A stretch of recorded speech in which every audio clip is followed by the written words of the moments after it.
Alrighty, we are recording and broadcasting. I turn the floor over to you. Okay, welcome everyone to the meeting of the Delta Independent Science Board. I'd like to call the meeting to order. Remind everyone to protect public health and safety due to COVID. We're conducting this meeting entirely remotely. We will take written questions and comments, and please email your public comments and questions to disb@deltacouncil.ca.gov and indicate what agenda item you'd like to make a public comment on. If you'd like to do it orally, you can use the raise hand function in Zoom or email your wish to do so at the DISB email site. And once we call for public comments, we'll recognize you and wait till you're prompted, and then please state your name and affiliation, and there'll likely be a 3-minute time limit on public comments, individual public comments. With that, I'd like to take roll call and see if there are any new declarations from the board members. Steve Brandt, I have no new declarations. Virginia? Virginia Dale, I have no new declarations. Joe? Joe Fernando, no new declarations. Tom? Tom Holzer, no new declarations. Tanya? Anya Heikela, I have 2 declarations. So one is that I have been invited by the Delta Science Program to participate in the planning of the salinity management workshop for 2022. And so at this time, there's no plans for the Delta ISB to provide feedback on any of the products coming out of the workshop, and don't foresee any conflicts at the time, but always subject to change. And then second, some of you may have seen the Delta Science Governance Survey that was sent out to the Delta community. I was involved in helping with the design of that survey largely before I started on the science board. I'm not involved in the administration of the survey. There is some potential that I would do some analysis in comparing the science governance of the Colorado River Basin with the Delta Science governance system down the road, depending on funding, but I will update everyone on that if that comes to fruition. Okay, thanks. Bob? Bob Nyman, nothing new on my end. And Lisa? Hi, Lisa Wanger, no new declarations. Okay, Jay Lund will be joining us about an hour late because he's teaching a course. And Diane McKnight has sent her apology. She can't make it to today's meeting, but we do have a quorum with 7, and there will be 8 in a few minutes. So I would like to then move on to item number 2 on the agenda, which is the chair's report. And I'd like to start out, of course, announcing formally that Senate Bill 821 was signed by the governor on October 7th. And we are now on contracts effective October 14. So I really want to thank Jessica Pearson and her team for expeditiously putting these contracts into effect so quickly. It does make a big difference to us to have contracts in place. The Senate Bill 821, I want to point out, really did 2 things.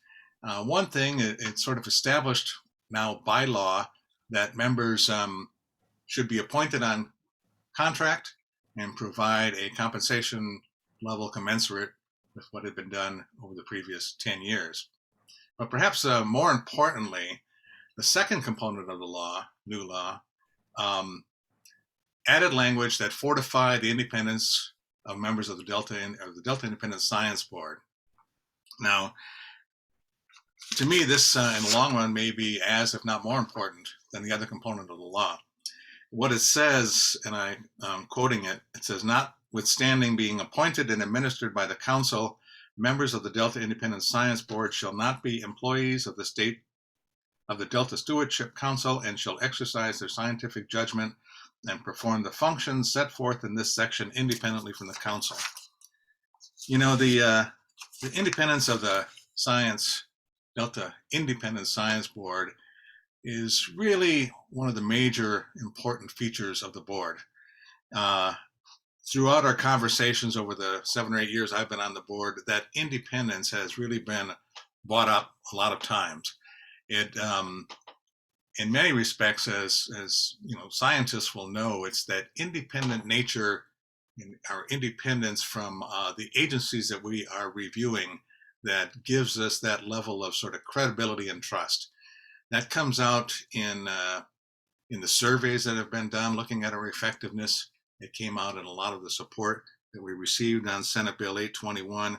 And in fact, if you go back to the letter that Jay and I wrote to the governor and key members of the state legislature and other government officials back in December, we devoted 5 paragraphs of that letter talking about the importance of our independence, and 1 paragraph talking about compensation level.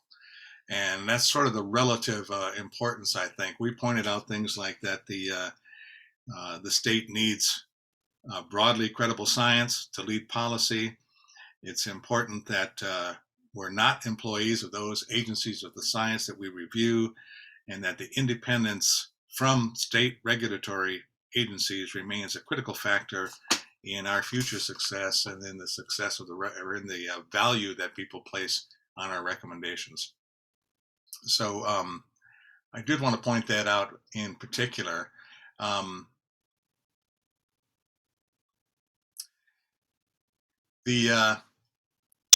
We're obviously glad this issue is behind us and we can move forward with a full slate of activities. As I look back on this, I hate to use the word process, but I look back over the last 15 minutes as we were going through this effort, I really think there are some positive things that came out of it. First, of course, is the legislation. Our sort of contractual basis in law. I think the other thing that's shown is that we received a tremendous amount of support in the community for the board in this effort. We've received, as you know, letters of support and public comments of support, but letters of support from over 35 different entities that cover a number of NGOs, counties, individuals, you know, former legislators, things like that. That level of support that highlighted the value that we are to the Delta, I think, is reassuring to us that our reviews are actually having an impact, and our presence alone is an important component of the whole Delta science process. Secondly, I really want to thank my fellow board members who for the last 15 months, in many respects, were volunteering their time. And they kept with us, they volunteered their time and kept us going. In fact, we actually completed the 3 major reviews we were working on, completed it to the level of getting them to a public comment period. That's really a major accomplishment. I don't know that we've gotten 3 reviews completed within 15 months previously. Of course, these were worked on for quite a while, and they are substantial reviews. So I think that's another component that showed that I think that this board is going to be very successful, that they could continue on during this time. I think now is the time to look forward and think about how we can be of value to the Delta, further value to the Delta, once we come back to now that we're back to sort of full strength. I think I did want to point out, I forgot to say, in terms of our independence, another component of that is it does give us the independence to write memos, not just do reviews, but write memos like we have done to DPIC and others. When we see an issue, we can comment on that issue. It gives us the independence to not review things that we feel are outside the scope of our review. There's a lot of things that come with that word independence, and I think that's an important component of it. Today we will start discussing our future.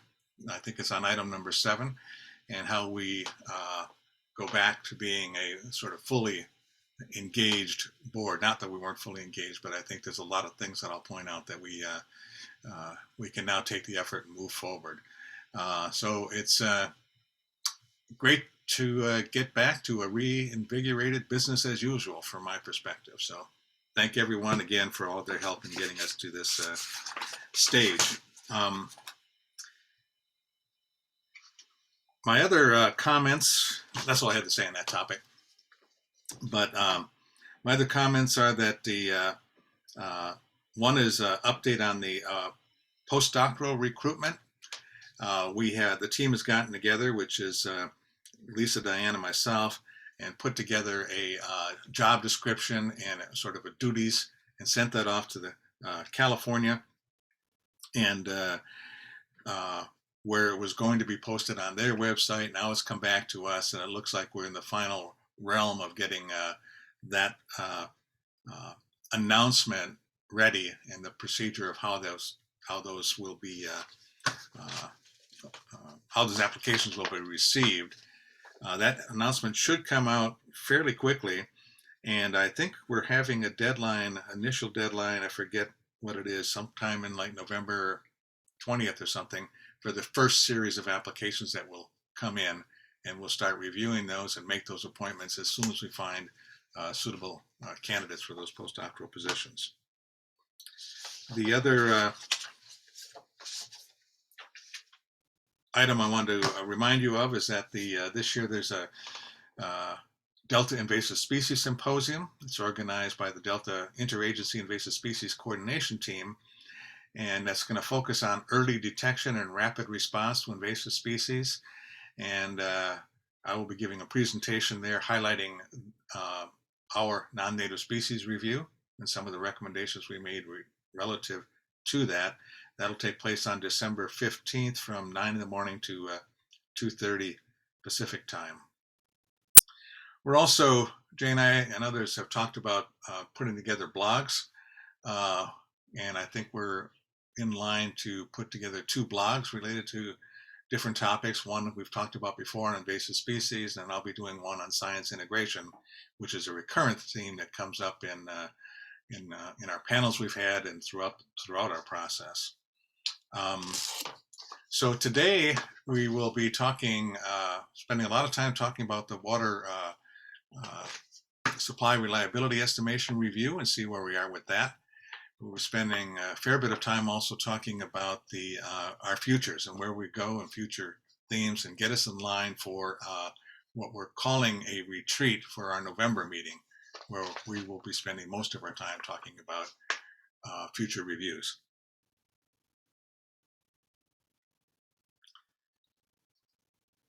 I wanted to point out that prior to the meeting, we did receive a public comment from Francis Coates on data on recreational users in the Delta. It doesn't relate to any of our specific reviews, but I encourage folks to have a look at that. So without any questions or anything from board members? Okay, any public comments on this topic? There are none. Okay, we'll move on to item number 3, which is the Delta Stewardship Council and Executive Officer Report, and I believe Susan Tatayan and Amanda Bull might be giving that. Yes, good morning. Good morning, Steve. Good morning, everyone. Good to be with you this beautiful fall morning. I'll start by joining in with Steve and celebrating that Senate Bill 821 was signed by the governor, and it is wonderful to be very clear that it is legal to contract with the Delta Independent Science Board members, and your independence is confirmed. And I too want to thank Jessica Pearson and Ryan Stanbra and Mary Ray and all the staff of the administration division and the science division at the council to get these contracts through and signed in just record time. So I too look forward to the Independent Science Board being able to do much more, and I really am looking forward to the day that we can meet in person and go back to having our dinners when all of you fly into Sacramento. It's I think it'll be a fun time, and I'm just elated that it's very clear that everyone at the council and many organizations showed their support and how much they value the Delta Independent Science Board. So I just want to let you know that in September 2021, the council issued a notice of availability for public comment for a 64-day public comment period on the draft program environmental impact report for the proposed amendment to Chapter 4 of the Delta Plan. That's our ecosystem chapter. And I want to thank the Independent Science Board for your previous comments on the draft ecosystem amendment. They were really helpful in shaping the thoughtfulness and thoroughness of this amendment. I'm sorry, that's my husband's phone in the background if you're hearing it. I'll pass it off to Amanda to give a quick overview of the Delta Plan Interagency Implementation Committee meeting, which was held just yesterday afternoon. Thanks, Susan, and good morning, everyone. Yeah, yesterday afternoon, we held the fall DPIC meeting, and really the primary focus of the meeting was drought. Joaquin Esquivel from the State Water Resources Control Board moderated a panel on ecosystem-based management during drought, and the panelists included Ernest Conant from the U.S. Bureau of Reclamation, Chuck Bonham from the California Department of Fish and Wildlife, and Maurice Hall from the Environmental Defense Fund. The panelists, explored we asked the panelists to explore, what we're doing well, what we need to improve, and how we can incorporate ecosystem-based management practices to better manage risk. Chuck Bonham spoke to how CDFW is making efforts to cut green tape, and by doing so, trying to increase the pace of restoration. And then Maurice Hall, brought up a concept that the PPIC has been, speaking about for, past year and a half or so, and that has been brought up at previous DPIC meetings as well, but the need to kind of better organize our efforts to truly reduce water use. And he spoke about the efforts that many water districts, especially in Southern California, have made to do this and to really work together to integrate what's going on and to have a more concerted effort. And so Maurice Hall, mentioned, identifying an entity or person that could really serve as a bit of an air traffic controller is the word that, or the phrase that Chuck Bonham used to kind of describe who and how this person would work. But someone who, has the charge and the authority to lead an enterprise-wide effort that could identify and manage how everything we're currently doing kind of fits together, and how things we may want to do in the future kind of works together and integrates. So that was, that we had some conversation about that, about what information we might need to know to make something like that happen. And, a number of people spoke to how we have enough information to get moving in that direction. So I think it'll be interesting over the next several months or more to just kind of potentially explore, opportunities for that and to talk with the other DPIC leaders about this. Also on the agenda was a discussion about a DPIC restoration subcommittee, and this is one of the recommendations in Chapter 4, in the Chapter 4 ecosystem amendment. We received endorsement from DPIC to form this subcommittee, and so now I will be working with the council's planning staff and science staff, along with the Delta Conservancy, to pull this subcommittee together. Our initial plans in terms of work is to first really identify where the gaps might be in restoration, to identify what information we know and what information we don't know, and where we might need to learn more, and to just kind of pull together kind of this initial subcommittee and get the right folks around the table. And then we also had a short discussion about how we should focus our efforts in 2022, how DPIC, how we should use the meetings and the space that we create for DPIC, and what topics we should talk about. There was definitely interest in continuing to talk about how we can use more nature-based solutions, with more of a bringing kind of the Delta focus to that conversation and kind of building on what the Newsom administration is doing. But then also talking more about how we can better incorporate risk management into our long-term drought planning. So more to come on that. We'll probably spend the next few months really figuring out how to the best, what topics to talk about in 2022. But I look forward to, at a future ISB meeting, letting you know kind of what those topics are going to be, and to looking forward to your engagement in that as well. So happy to answer any questions that you have.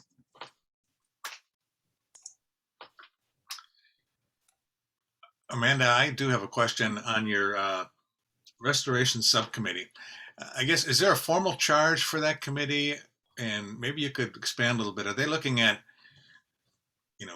priorities for restoration and what should be done and what should not be done? Or will they delve into the world of the science of restoration and effectiveness of restoration? Yeah, really the charge comes from the amendment to the Delta plan, to the Chapter 4 amendment, and is one of the recommendations. And the charge is more to identify strategies for reducing barriers to restoration. So, identifying what barriers we may have around funding, around operations and management, around green tape, what regulations, and so I think, another thing that we'll be doing kind of early on is identifying and seeing what other efforts have been working in other areas. So one good example is the BRIT in the Bay Area, and I'm not sure if I can get the full name right. It's Bay Restoration Integration Team, and it's pulled together a number of regulatory agencies to kind of streamline the permitting process for restoration projects in the Bay. So I think looking at that, and then trying to identify other areas,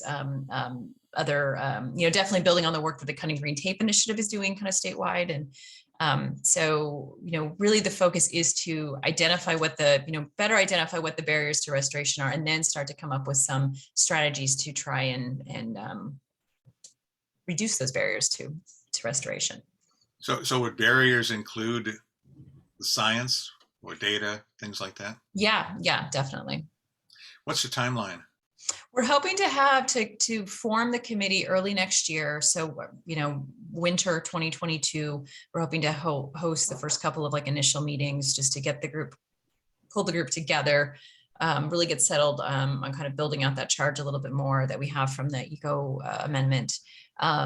And then in the spring, we're also holding another component to the restoration subcommittee is to provide a venue for existing projects that are early in the process to come together and just kind of talk through what they're doing, and to really invite locals and stakeholders together to learn more about what's going on in terms of restoration. So we're also planning to hold one of those meetings in the spring as well. And I don't know if any of you remember the Delta Restoration Network that the Delta Conservancy managed for a couple of years. So trying to do something similar to that. So I think holding the first kind of initial subcommittee meetings in the winter, and then holding this Delta Restoration Network type meeting forum in the spring. And I think through the initial meetings, we'll really kind of really identify kind of what is our timeline for 2022, but definitely kicking it off this winter. Okay, as you know, the topic of the science of restoration, we did a review on that, and there's a lot of there's some suggestions in the community that we ought to redo that with some of the more latest science. We have not selected our thematic reviews yet, but that is certainly one that is being talked about. So, okay. Wow. I have a question. And will the committee also be addressing sort of, I guess, the natural functional flows in the as part of restoration? That's a good question. Potentially, I think, science, I think in general will probably be one of the topics we, how do we need to better support science so that we can tackle some of these barriers? And so that may come up. I think we'll have a better idea this winter after we pull the subcommittee together and start having those conversations. Okay, because as part of the water supply reliability estimation, that's come up to be a big issue that's probably in need of some serious attention. Yeah, one of the other things we talked about trying to do with the restoration subcommittee is to better integrate with the Delta landscape scenario planning tool. And so hopefully we can use that connection, that increased interconnectivity to kind of help us identify some of those things as well. So. Amanda, I've got a question that relates to being able to actually quantify what restoration does for us ecologically.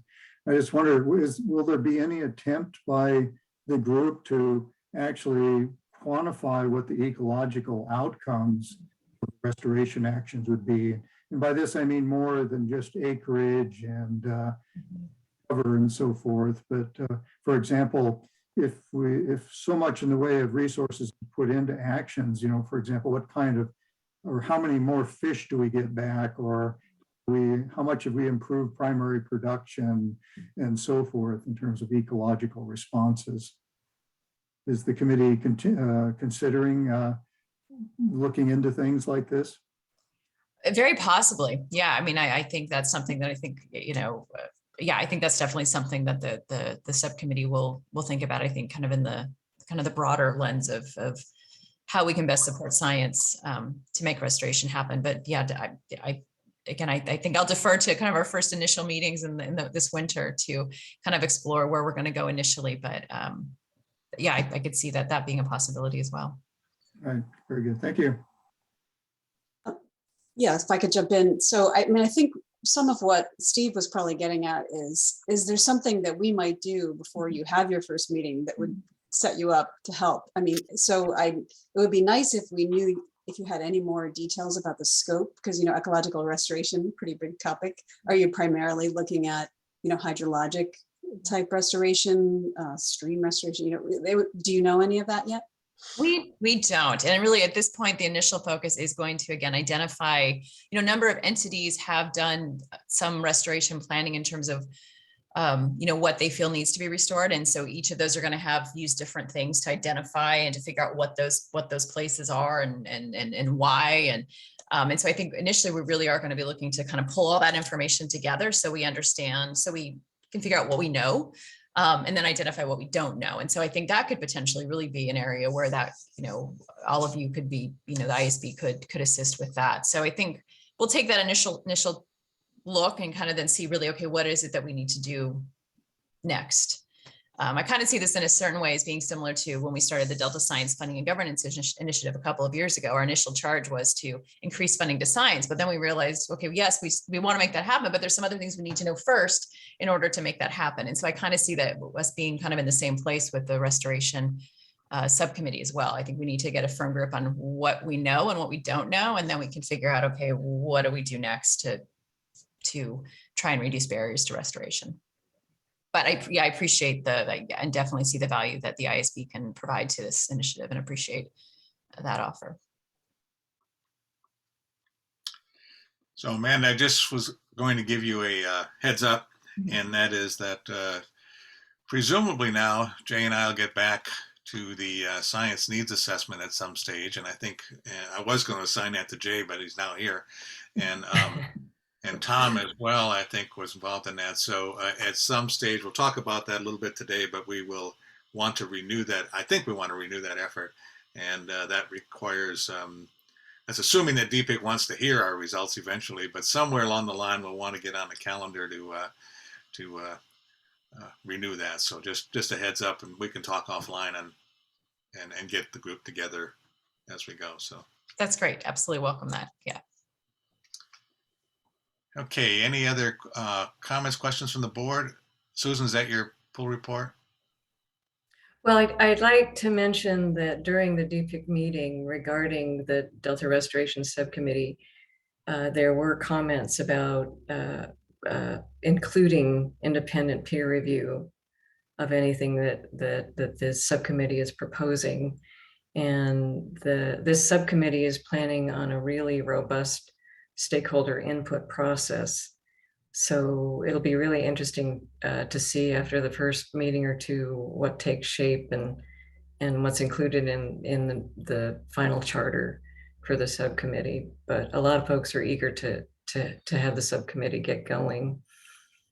And just one other item I wanted to quickly let you know, at our October 28 meeting, a few items that'll be on the agenda. The Department of Water Resources will be giving us an update on the 2021 emergency drought salinity barrier that was installed in the Delta. And we'll be hearing a presentation on the 2021 Van Sickle flooding event. Interesting to be talking about flooding in the middle of a drought, but I think it's good to always remember the cycles and how one extreme event can affect other extreme events. And so Reclamation District 1607 and Department of Water Resources will be making a presentation on their emergency response to the flooding of Van Sickle Island. And then we'll be hearing about the draft 2022 Central Valley Flood Protection Plan update, which is quite an undertaking. So tune in if you can. And that's it for the council, Steve, unless there are questions. There's one point I'll make a little bit later is that sort of in our guidance, we have in the past always had somebody kind of at least look at the agenda of the council and very often sit in, sometimes in person, sometimes now remotely, but just something we might think about renewing again and get different board members an opportunity to see what the council is all about by sitting in and listening to one of their meetings. And of course, they're welcome to report back their version of what happened too as well. So Edmund, is there any public comment on this? Steve, Public comment? before we leave this, I wanted to return to your comment about the future science needs effort. And I've been thinking about it quite a bit, and things have changed a lot since we started. Dick Norgard, wrote the rapid change paper, and that's, a big challenge in the Delta. We've had the drought, and our effort on the future needs tended to focus on modeling. And, I'm not sure that considering all that's happened in the intervening time, that's where we want to end up. And I think it would be wise to hold off putting much energy into that until we've gotten through our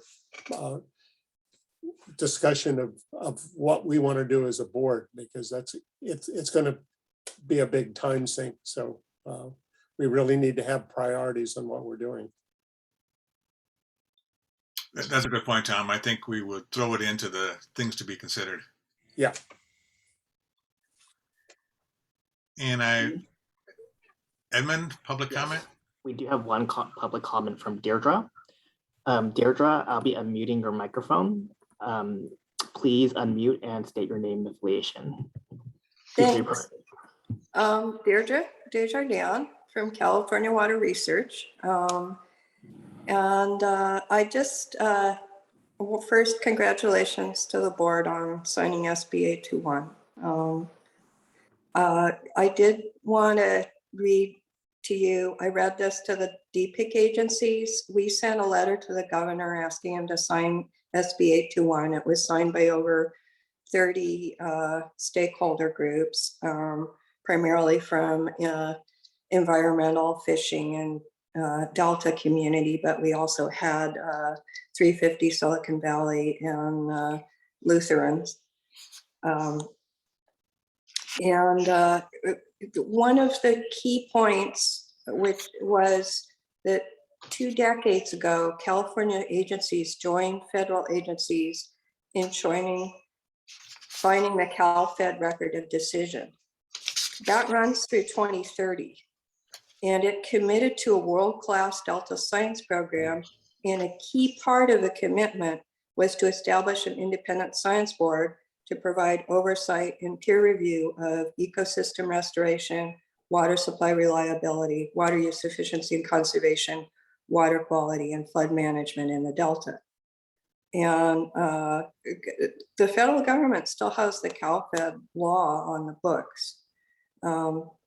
In 2009, the legislature repealed the Bay Delta Act and passed the Delta Reform Act, which established the Delta Independent Science Board as a replacement for the CalFed Independent Science Board.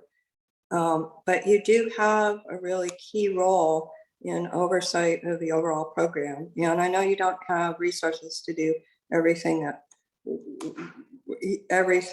There actually used to be an ecosystem restoration science board, which was they ceased the meetings, and the Delta ISB chair sent a letter of protest, and it just hasn't met again.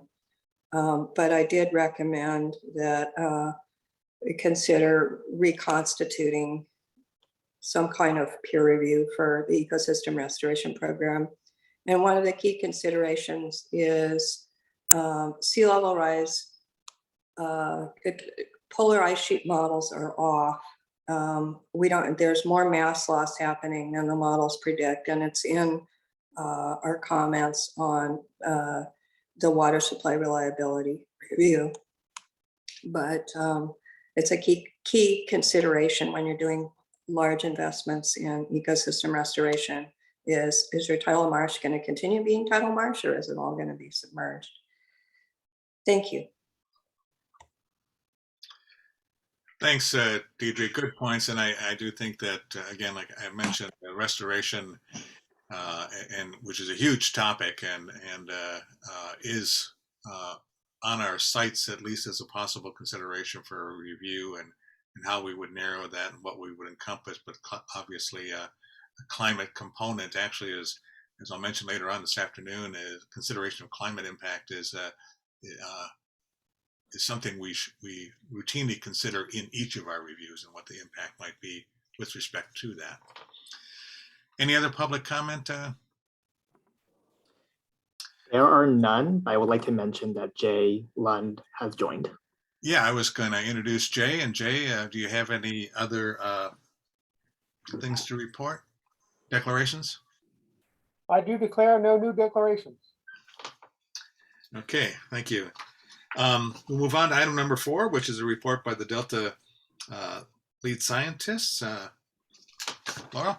Good morning, everyone. I hope you are enjoying the weather today. Let me start the slideshow.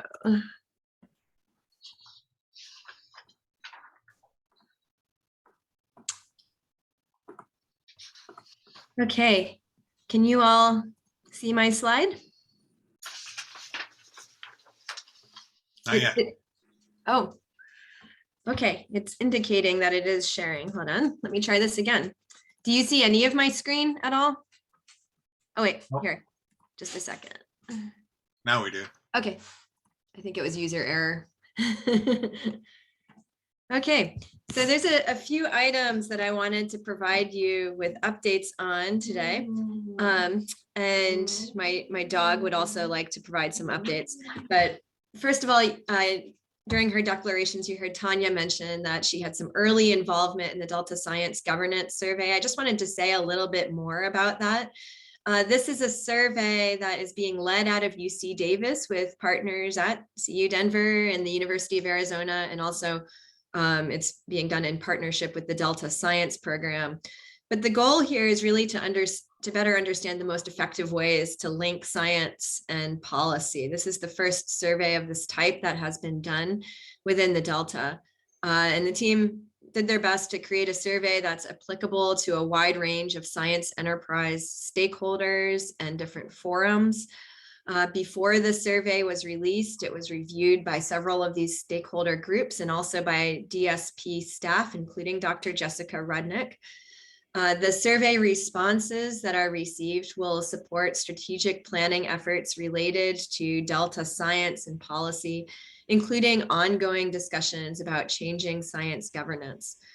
To maximize the validity and value of this survey, the survey PIs need as much distribution as possible across all science forums involved, including the Delta Independent Science Board. And this is the latest data that I have from Dr. Mark LaBelle at Davis, who's running the survey. You'll note that the graph here is a little bit out of date, September 29th, but this was the number of survey responses received from the different collaborative groups that were targeted. You could see the ISB here. So a copy of the survey was provided to all members of the ISB back in September. It's also been provided as a part of the meeting package. Please do consider participating in this survey or in this study by completing the survey. And thanks to those of you who have completed it already. So moving on, regarding the status of social science and the social science community of practice within the Delta, one of the action items that has been undertaken this fall is putting together an environmental justice brown bag series. As of now, the series consists of 5 talks, one of which has happened already. The talks are conducted virtually, held at noon on the dates that you can see on the slide. I will note that these talks require advanced registration, but you could also do that a few minutes in advance of the talk. I just wanted to give you that heads up in case you'd like to go ahead and do that and get that on your calendar. The September 8th seminar was really great. It featured Laurel Firestone, who is a board member at the State Water Resources Control Board, who formerly worked at the Community Water Center, and also Kristen Dobbin, who recently received her PhD from UC Davis and is currently a postdoctoral scholar at UCLA. The two of them spoke on water justice efforts in California and the Human Right to Water Act and how that act is affecting local, regional, and state governance with respect to environmental justice. I certainly learned a lot from listening to this talk. So I'd recommend navigating to the Delta Council YouTube channel and viewing the archive if you haven't had a chance to see that talk. The upcoming seminar on October 20th will feature Dr. Jill Lindsay Harrison, who is from the University of Colorado Boulder. And she's an associate professor of sociology there, and she will be speaking on environmental justice reforms in government. And just a preview of some of the upcoming seminars. On November 3rd, we'll hear from Kyle White from the University of Michigan on Indigenous justice. On November 17th, Julie Z from UC Davis will be speaking on environmental justice in the Delta. And then on December 8th, Raul Lievanos from the University of Oregon will be speaking on racialized disparities related to sea level rise and flooding risk. There are also a couple of Delta Science Program-led workshops on the horizon. The first one that I want to bring to your attention again, I believe I mentioned this earlier, is that there is a salinity management workshop. The date is yet to be determined, but it's going to occur sometime in the first quarter of 2022. The salinity management workshop planning is being led by Karen Kafetz, but she is coordinating with a planning committee that consists of individuals from at least 10 different institutions and includes several social scientists as well. Social science is going to be a large emphasis within this workshop. Rather than being focused on the current drought or reinventing previous and ongoing drought synthesis meetings and work groups, this workshop is really designed to promote forward-thinking, anticipatory, collaborative planning for distinct future scenarios. Inspiration for this, in case this sounds familiar, has certainly come from the Delta Independent Science Board's 2020 memo to DPIC to prepare for rapid environmental change, and the related Fast Forward Future paper that just recently came out in San Francisco Estuary and Watershed Sciences. What we are hoping to do is use the workshop to collaboratively examine a set of around 3 scenarios for alternatives for salinity management, including alternatives like the use of this hard rock salinity barrier across the False River that you could see here versus implementation of the Frank's Tract Futures Restoration Project. And we'll be looking at possibly another scenario as well that we have done modeling for. So we're hoping to use this workshop as a way to discuss these scenarios and develop a strategy for a much larger collaborative process that engages multiple members of the community in developing a full range of scenarios that would be apt to examine in considering future drought. Also laying out a plan for developing a range of climate scenarios, and then coming up with a rigorous process for evaluating the full suite of impacts that these salinity management alternatives are, including impacts on human communities as well as ecological communities, in order to develop preferred and innovative courses of action for long-term drought. So the second workshop that I'd like to bring to your attention is coming up on February 2nd through 3rd of 2022, and it's a workshop on adapting restoration for a changing climate. This is being hosted by the Delta Science Program in coordination with a planning committee from multiple institutions that span the whole estuary scale. Presentations and discussions are going to focus on cutting-edge climate adaptive strategies as we work toward a shared understanding of ecosystem restoration across the San Francisco estuary watershed in the context of climate change. The symposium presentations are intended to address all steps of restoration, including planning, permitting, funding, implementation, management, and monitoring. And will provide information on a number of strategies, including incorporating climate adaptation and mitigation into restoration planning, adaptive management processes, integrating socioecological considerations and traditional ecological knowledge, determining where and when strategies are most likely to be effective, and identifying knowledge gaps and planning tools that future efforts could address. The symposium is really intended to be a conversation springboard, and one intent is for it to produce a standalone living document or guide on climate resilient restoration strategies, and potentially contributions to an existing platform such as Resilient California. So look for the registration information that will be disseminated through the council's listserv soon. I want to pause for questions on any of these activities before I review an article that's relevant to the Delta that recently came out in Ecology and Evolution. So are there any questions? And hold on, I'm just going to try to maximize my view here so I could see if there are questions. Okay. I just have a quick one that's kind of related to what I asked Amanda. I guess, there are cultural differences among government, consortiums. And to me, it seems a little odd to lump all restoration in one, seminar or webinar. Do you really mean a subset of restoration, or do you really think there's enough commonality across all these types of restoration? That's an excellent question. So the types of restoration that are predominantly being considered in this symposium are wetland restoration, but that includes a range of restoration types, tidal wetlands, managed wetlands. I am not sure off the top of my head whether floodplains are also being grouped into that, but I can find out some more details for you, Lisa.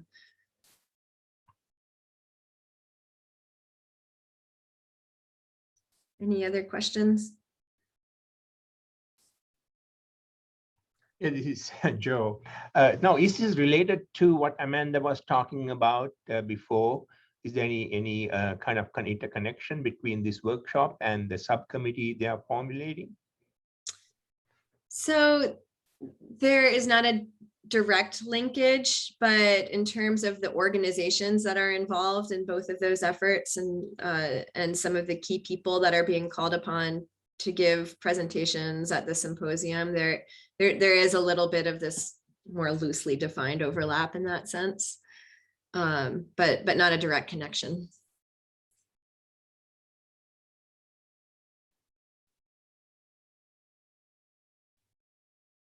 Okay, Steve, how much time do I have left to cover this article summary? You're muted.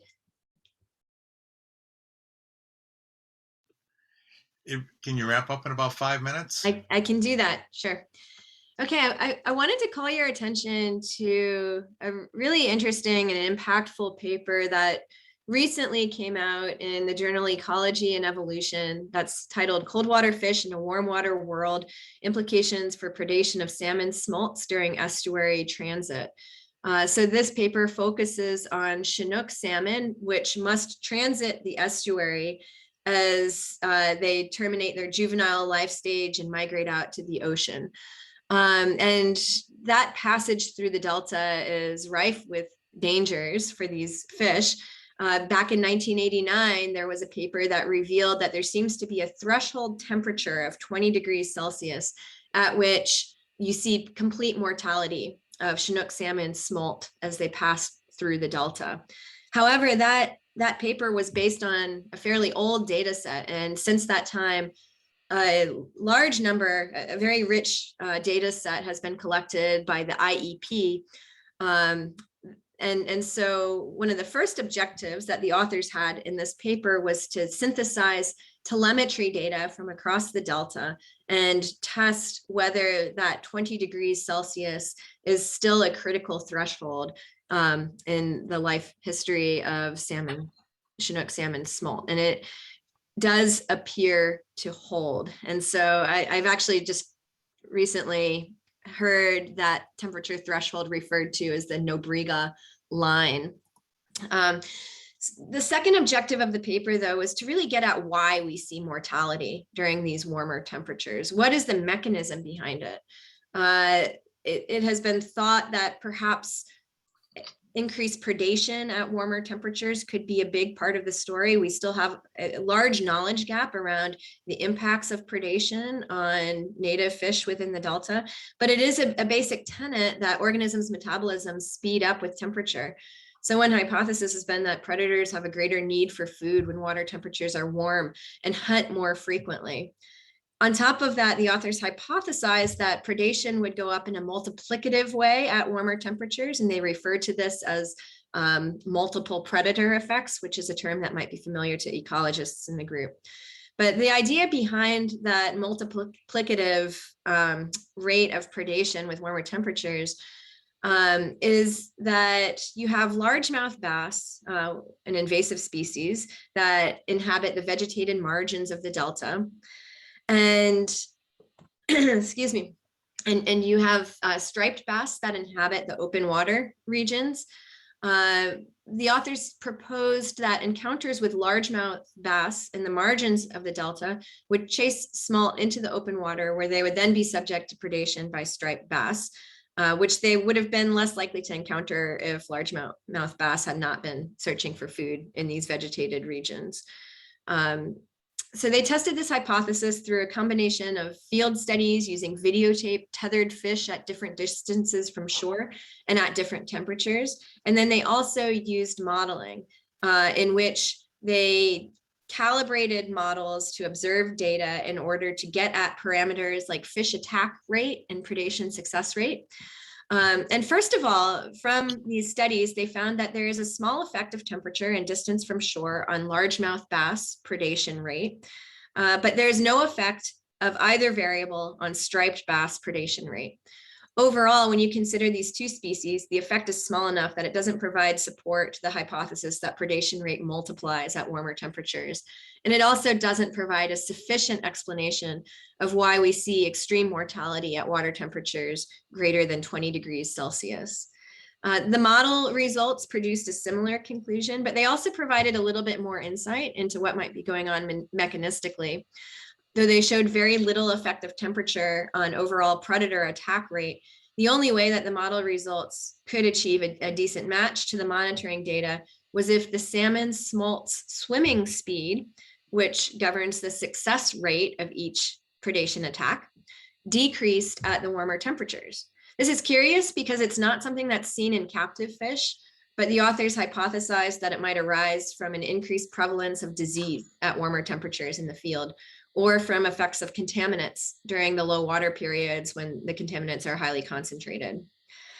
So this touches on several needs that are going to be highlighted in the upcoming revised science action agenda, including actions that are focused on understanding these impacts of contaminants and actions focused on better understanding predation hotspots across the Delta and mechanisms as well. The other thing I'll say about this paper is that while results on precisely why mortality goes through this temperature dependent threshold were a little unclear, one thing that was very clear from the study is that there is a significant negative relationship between inflows and Delta water temperatures. And this is important because I think there has been a widespread perception that inflows have a very small or negligible impact on Delta water temperatures. But these authors found that as inflow goes down, temperature goes up, but the relationship is complex and nonlinear. it's only really apparent during certain months, such as April, May, and June. So to conclude their work, the authors discussed a handful of management implications. These included active intervention, like what's already being done to truck fish around the Delta when water temperatures are too warm, along with strategic management of inflows for maintaining suitable temperatures at certain times of year. Flows can also be manipulated to mimic historic flow patterns and trigger smolts to start their migration through the Delta before temperatures get too warm. But those experiments really need to happen. Last, they stressed that any actions that reduce the available habitat for non-native largemouth bass, such as removal of nuisance aquatic weeds or filling of ponded areas through restoration, would likely enhance Chinook salmon survival. So it occurs to me as I go through this that this paper actually touches on a lot of the topics that have come up this morning already, including restoration and really how we manage the Delta holistically using a portfolio approach that considers both pulsed flows at strategic times of year and restoration actions. So just couple other quick things. I forgot I had these on my slides, but I'll just briefly say that ISB member recruitment is proceeding. Edmund has a draft flyer for the announcement. I anticipate that we'll advertise 3 positions within the next month, one of which will be effective as soon as we could get contracts through and as soon as we conduct the interview process. And that would be to fulfill Jim Klern's vacancy. And then we have 2 upcoming vacancies, as you know, next year. We decided to advertise for all 3 positions together in order to recruit the strongest group of candidates. We will begin reviewing applications in December, but do so on a rolling basis, balancing the need to fill Jim's vacancy as soon as possible with the longer term need to fill the 2 upcoming vacancies in 2022. On the draft flyer, the desired areas of expertise that are highlighted include water resources engineering, hydrodynamics, climate science, algal ecology, invasive species ecology, and ecotoxicology. Once we do get permission to post that flyer, I will let all of you know and encourage you to advertise it, but please also forward suggestions for targeted outreach, people that you might like to see on the board to me, and I will be reaching out to individuals specifically. And then finally, just a brief update on the California Sea Grant State Fellows recruitment. Between October 4th and 6th, 14 candidates were interviewed in a series of matching workshops.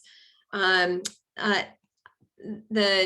participants in the interviews included Edmund Yu, Chelsea Batavia, Karen Kafetz, and the current Sea Grant State Fellow, Jenica Moffett.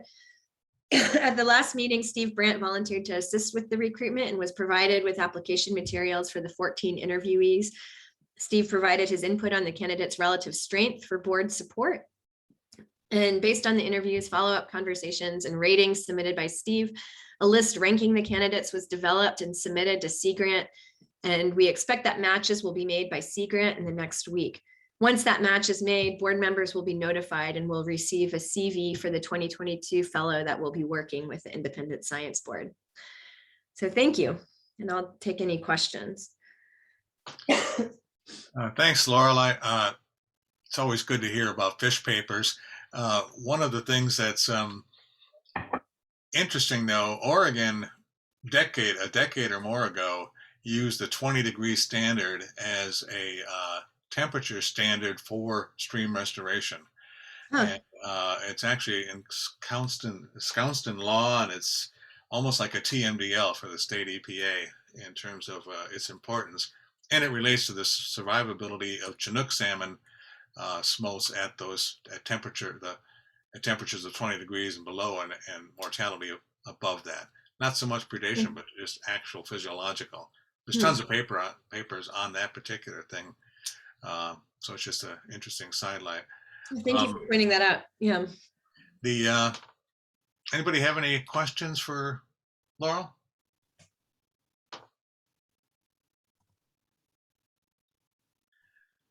I had one other simple question. Who's funding the survey that you mentioned at first? Oh, I do not know the answer to that, Steve. So it's I not will the find out. program then. Pardon me? It's not the science program. I should know the answer to that. I don't. I will find out. I know the answer.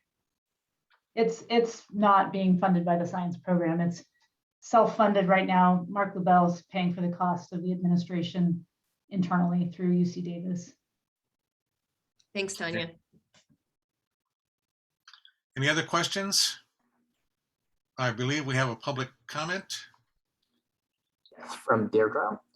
Deirdre, your microphone can be unmuted. Please state your name and affiliation. Yeah, Deirdre Desjardins with California Water Research. I just wanted to point out something that may make the science program's efforts on ecosystem restoration more important.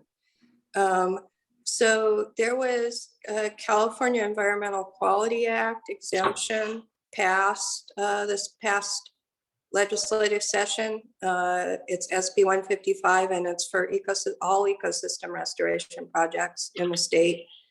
And it may create a loophole in the Delta Reform Act. So the Delta plan and has in the ecosystem component of the Delta plan is legally enforceable, and normally the ecosystem projects in the Delta would have to come before the Delta Stewardship Council to be reviewed for best available science and other conformance with the Delta plan.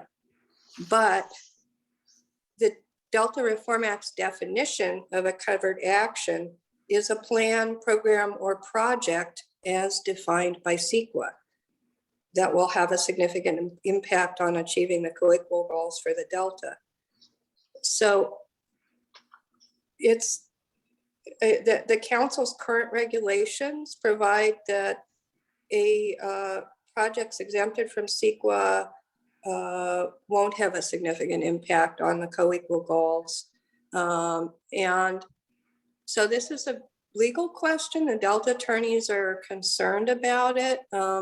But if the projects may just not come before the council for review under the Delta plan. And if so, it makes things like independent peer review and, a rigorous process for collaboration really important.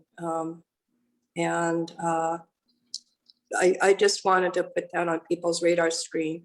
Council member Don Natoli did ask for a clarification from council attorney to be put on the agenda for the upcoming meeting, but it wasn't. I'm not sure why.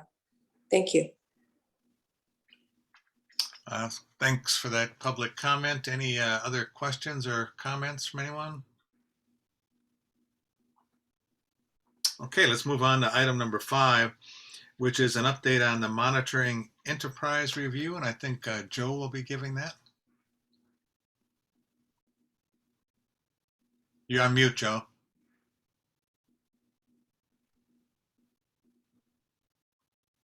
You're still on mute.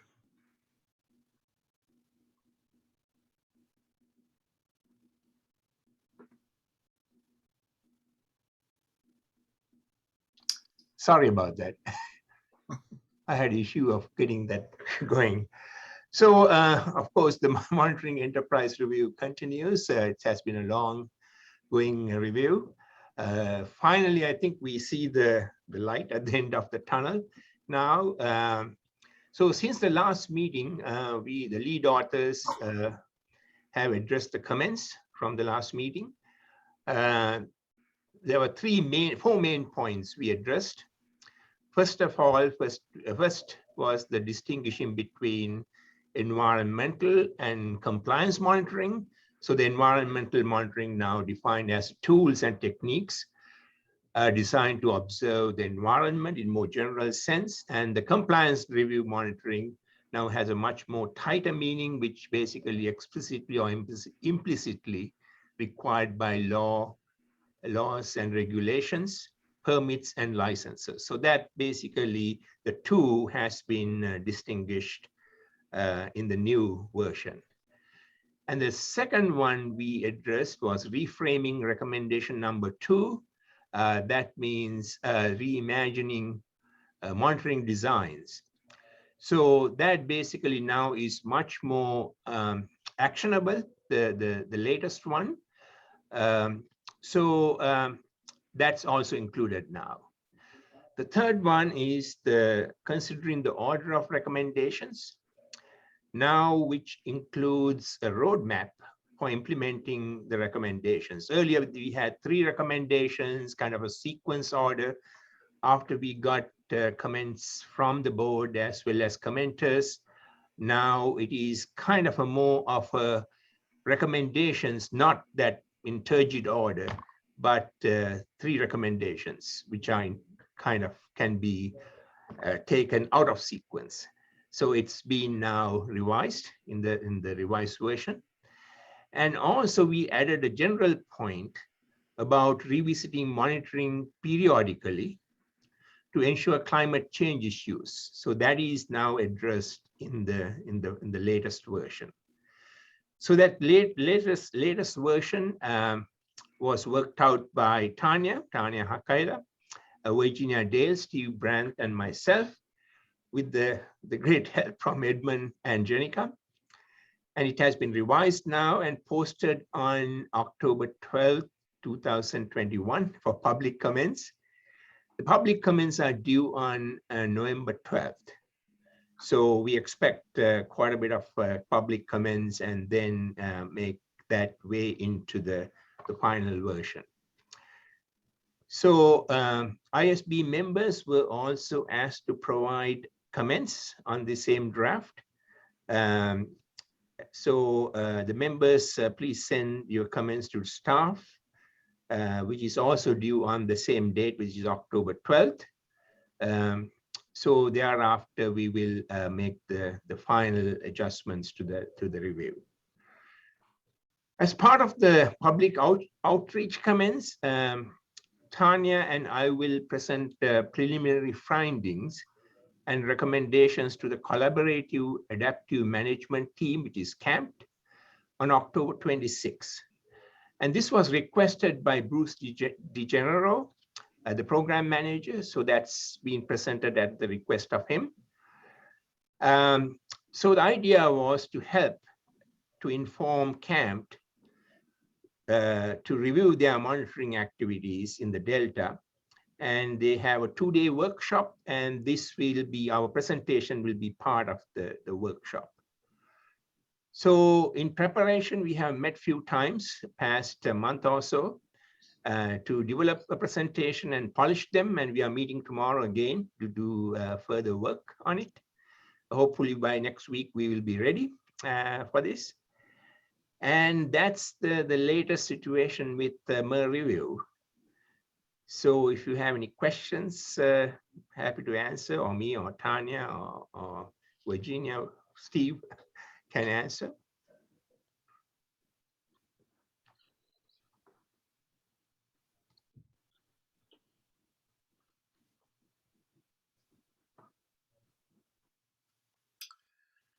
Okay, thanks, Joe. Just a reminder, the public comments are due on November 12th. Our next meeting is the 15th and 16th. So at that time, we will have a possible action item to accept the report as final with what edits and so forth. So that will be one of the key agenda items at our November meeting. Okay, any public comments on this item? There are none. Thanks. We'll move on to item number 6, which is the Delta Science Program's draft assessment of the DISB. I think you're all aware that we were originally going to get a presentation today, see the final report and get a presentation today and allow us a chance to have a look at the complete report. But the public release has been postponed of that report to October 25th. And at that stage, it will also go out, I believe, for public comment, which will be due November 29th. We have heard a presentation on this report as well. we've had discussions with Lauren Hastings on it. We've also, there's even a 2-page glossy that's produced that's in your meeting package that looked at some of the survey results and so forth. So we do have a reasonable expectation of what we expect to see in that report. Once the report is finalized, we as a board need to think about what we're going to do with it. And I think Jay mentioned the last time we would do it as we expect other agencies to do with our reviews and recommendations and so forth. So I think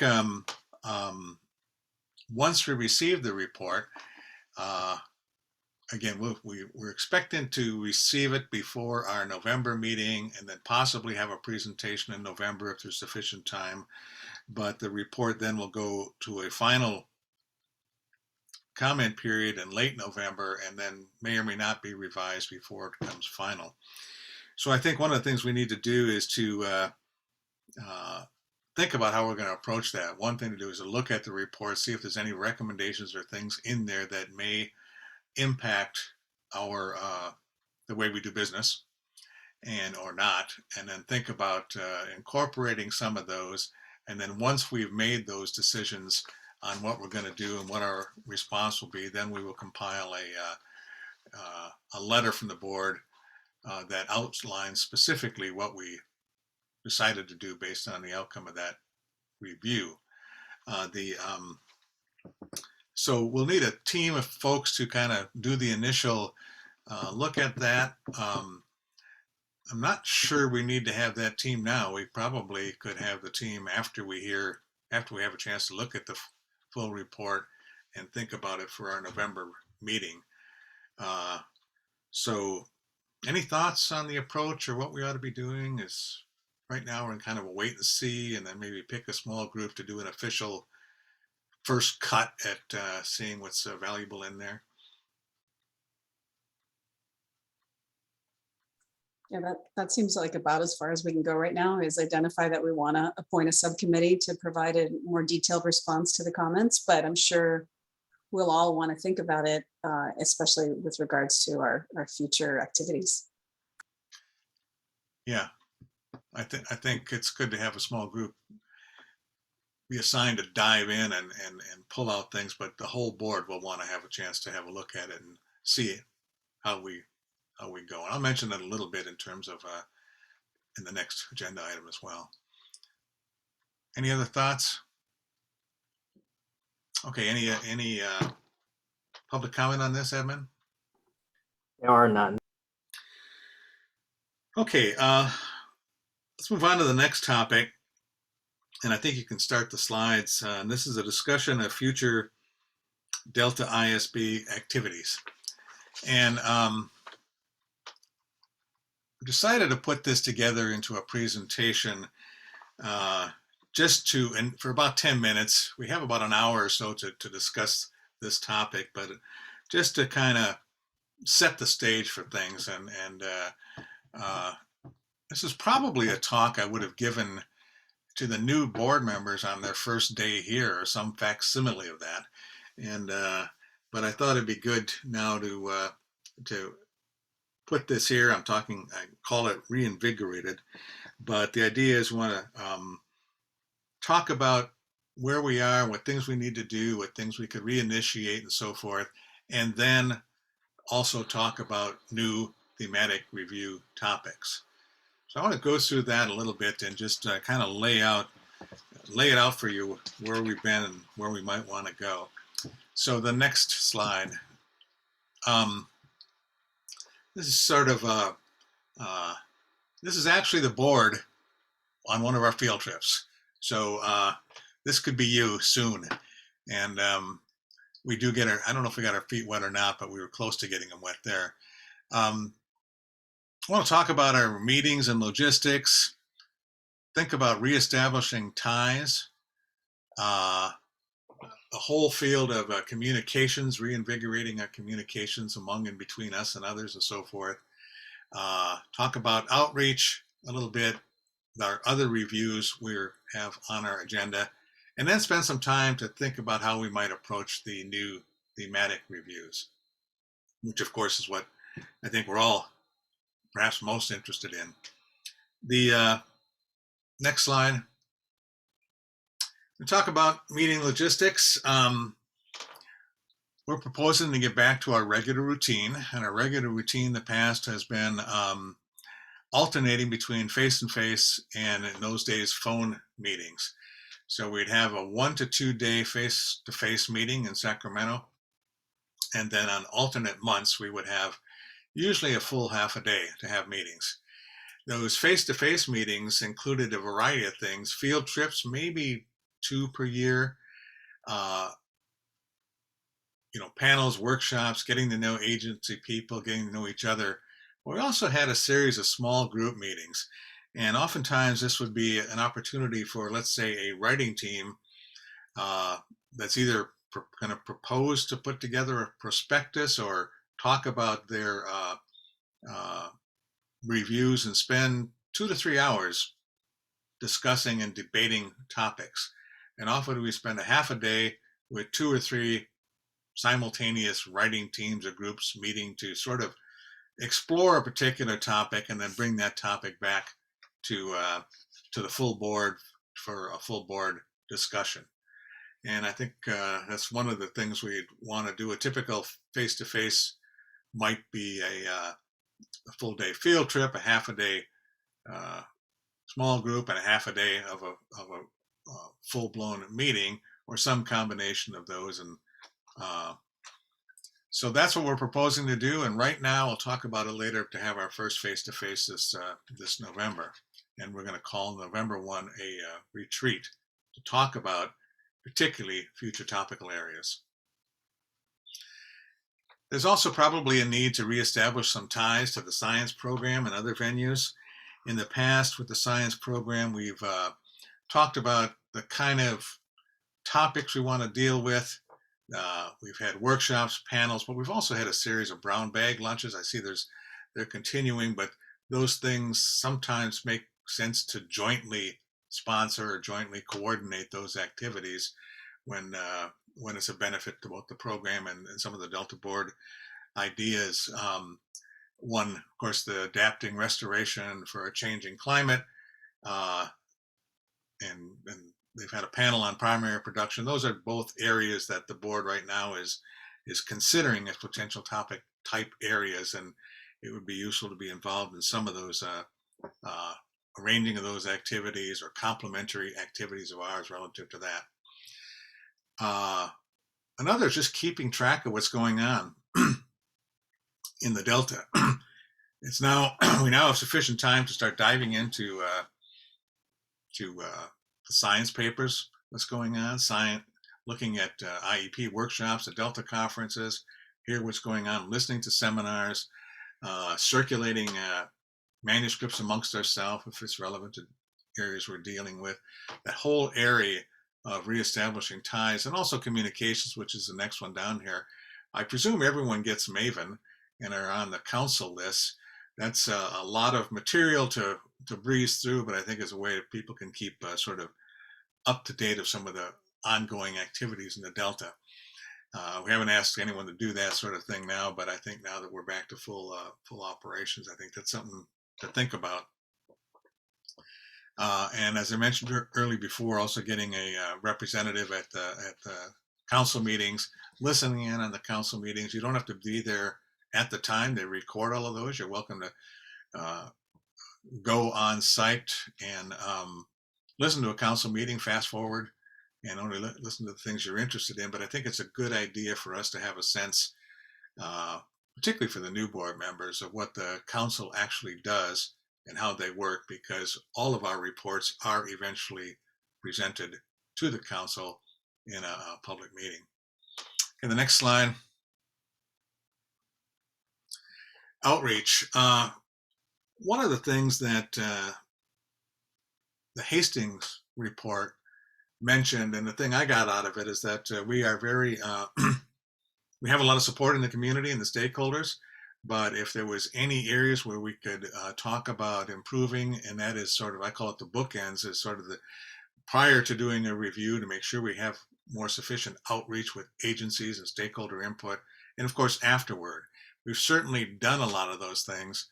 And it's actually a topic of conversation almost in every review, but it's certainly in our past retreats, it was something, and we have improved those bookend efforts, outreach on the beginning and at the end of those activities. We'll have a couple of postdocs with us, which can help with that effort as well as we move forward.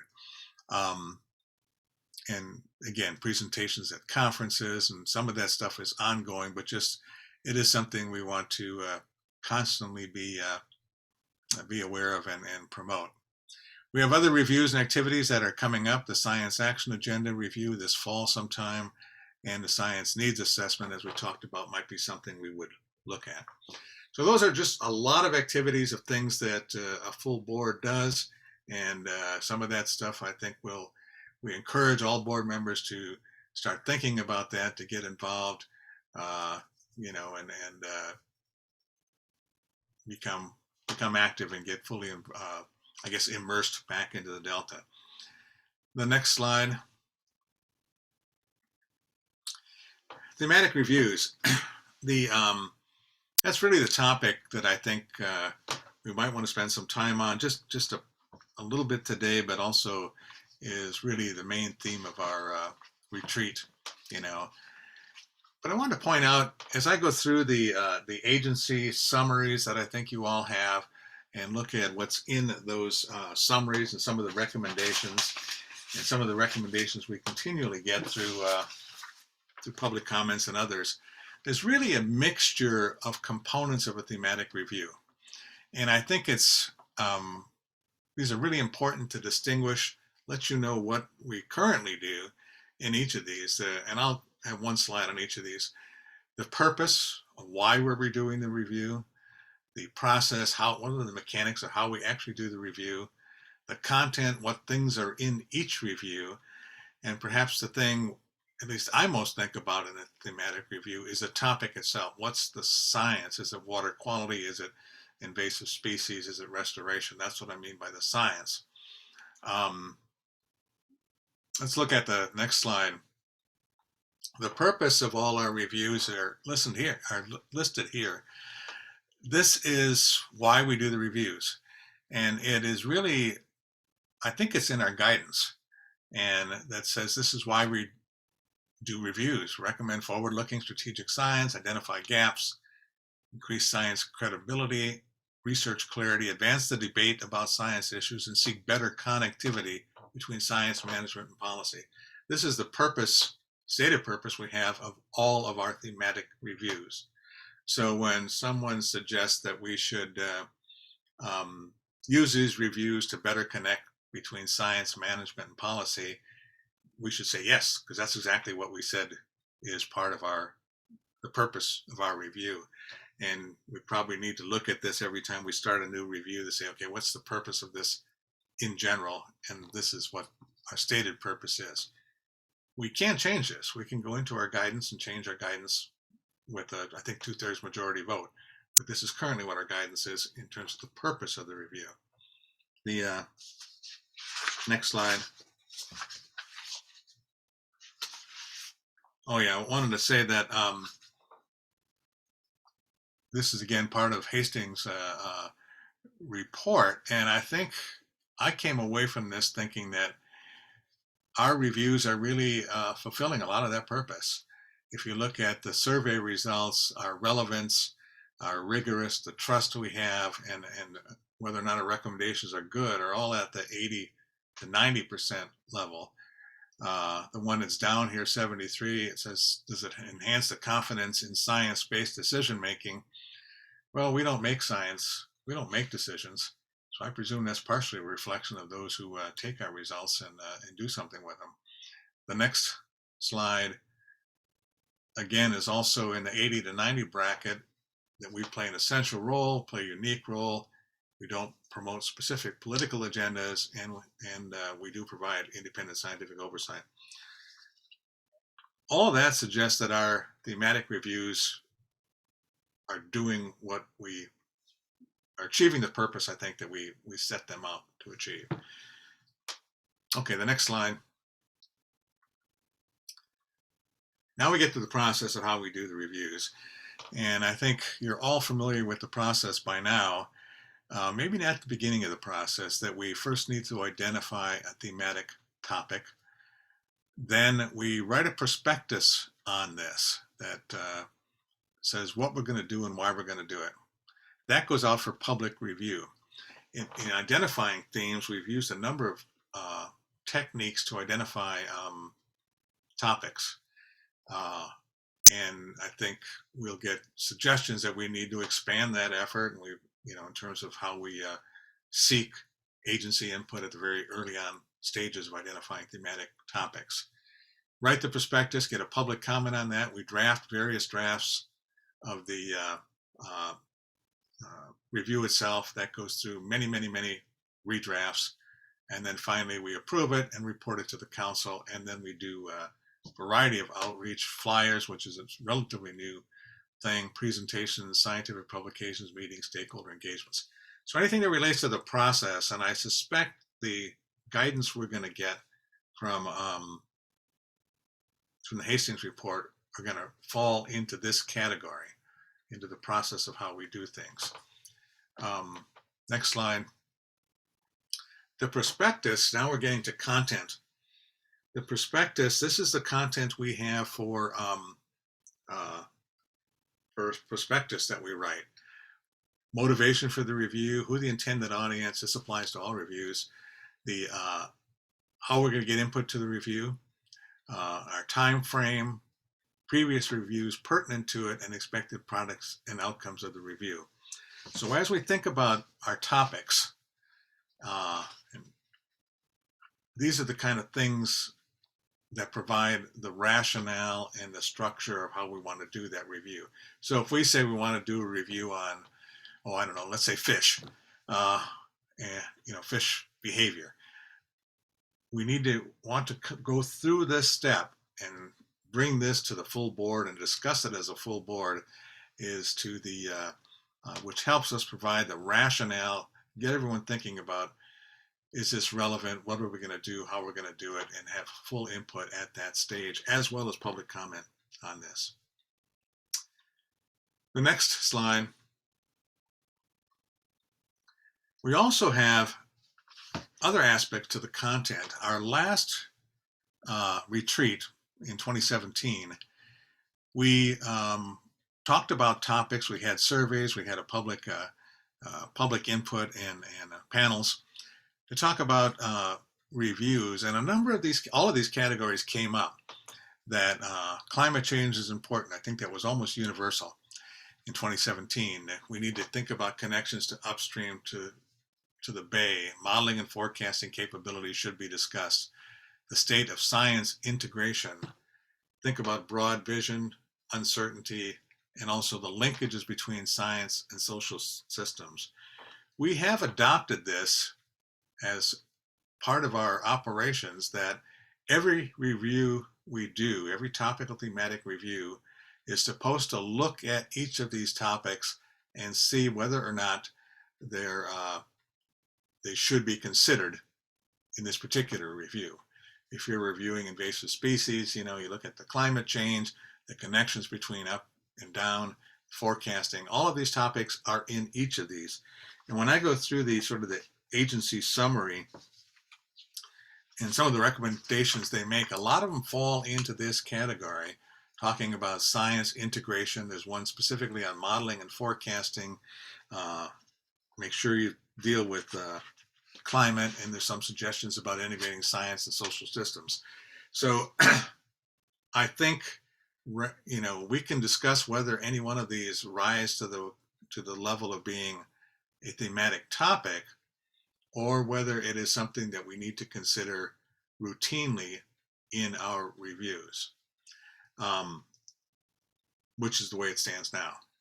And so when you think about the recommendations we get from agencies or panels or public comments or surveys or amongst ourselves, I think we can try and discuss it in a way that this is important enough to be considered in every single type of review we do, which is different than perhaps the actual science topic that we might be reviewing at that stage.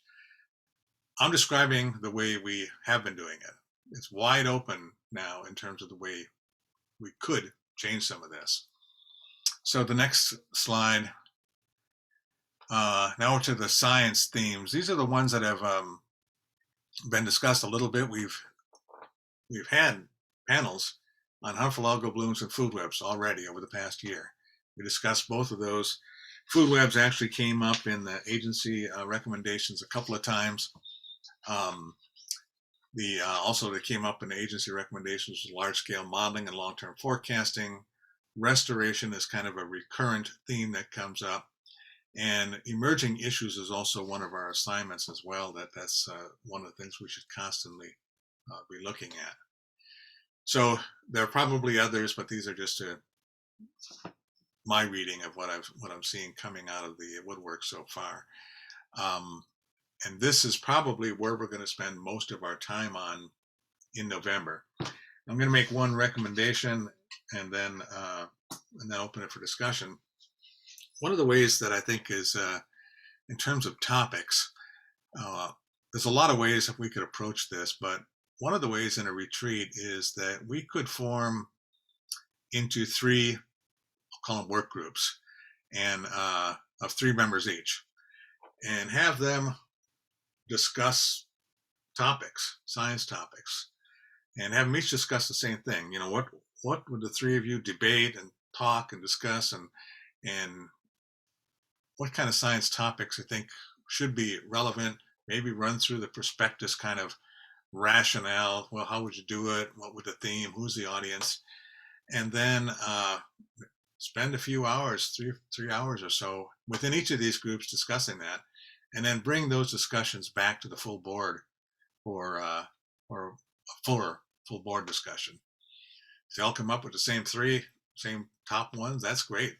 If they all come up with something different, then I think, you know, the idea is to walk away perhaps with either a top 3 or something like that in November, or a process for moving forward, which might be to then fully flesh out a perspective and see if it holds water, so to speak. And just as a reminder, the last slide is shows you some of the reviews and the timelines for those reviews. We now have water supply reliability, or we'll soon have in the monitoring enterprise attached to these with either 2021 or 2022 publication date. So that's the last of my slides, and I'd just like to open it up to the full board. Any ideas on where we should go, how we should do it?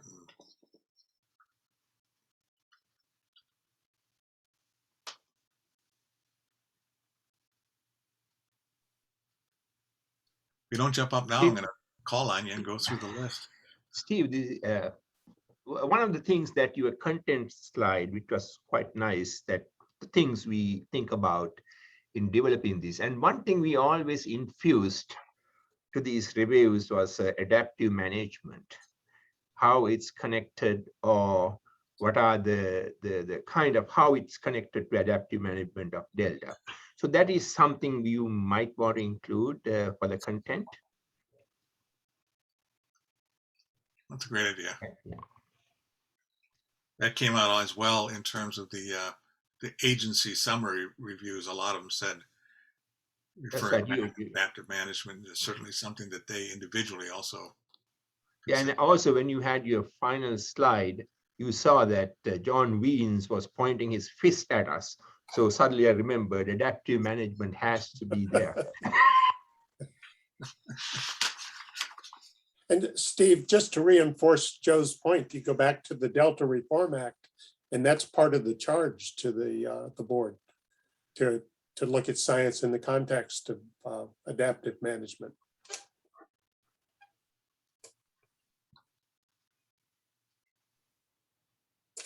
That's very good. And I think if you look at the monitoring enterprise review, in fact, the diagram that's in there is exactly an adaptive management diagram, and it shows how monitoring framework should be done within an adaptive management framework. So yeah, very important.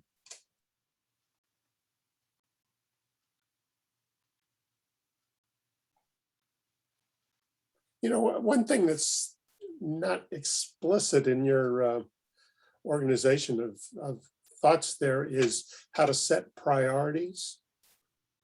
I mean, there can be topics that would be good and interesting to do, but you know, what's really important for the Delta these days?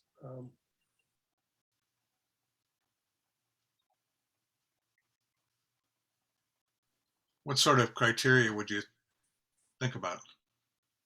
Things that are going to really matter. For example, the rapid change issue is one that's very difficult to get our heads around because we're being asked to forecast the future, which is really challenging. But those kind of things are, if we can leave any legacy from the board, those might be the best ones.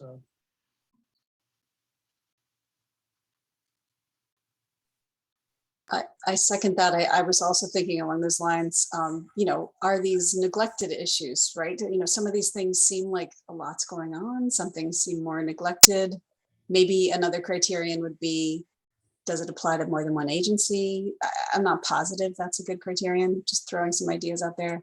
Also, the strength of agency support. So that could go either way. I mean, you know, you could have an agency really bought into what you're doing. You might have agencies really resisting what you're doing. Doesn't mean you wouldn't do it if the board thinks it's a neglected issue. But I think these are things to think about. In particular, I'd be interested to think about who would benefit from the information. Do we have we identified a specific partner, willing or unwilling, who could support us? You know, who would support us in terms of this is the exact kind of information that would help us. Or this is how we could see using it, even if we're not ready for it right now, that sort of thing.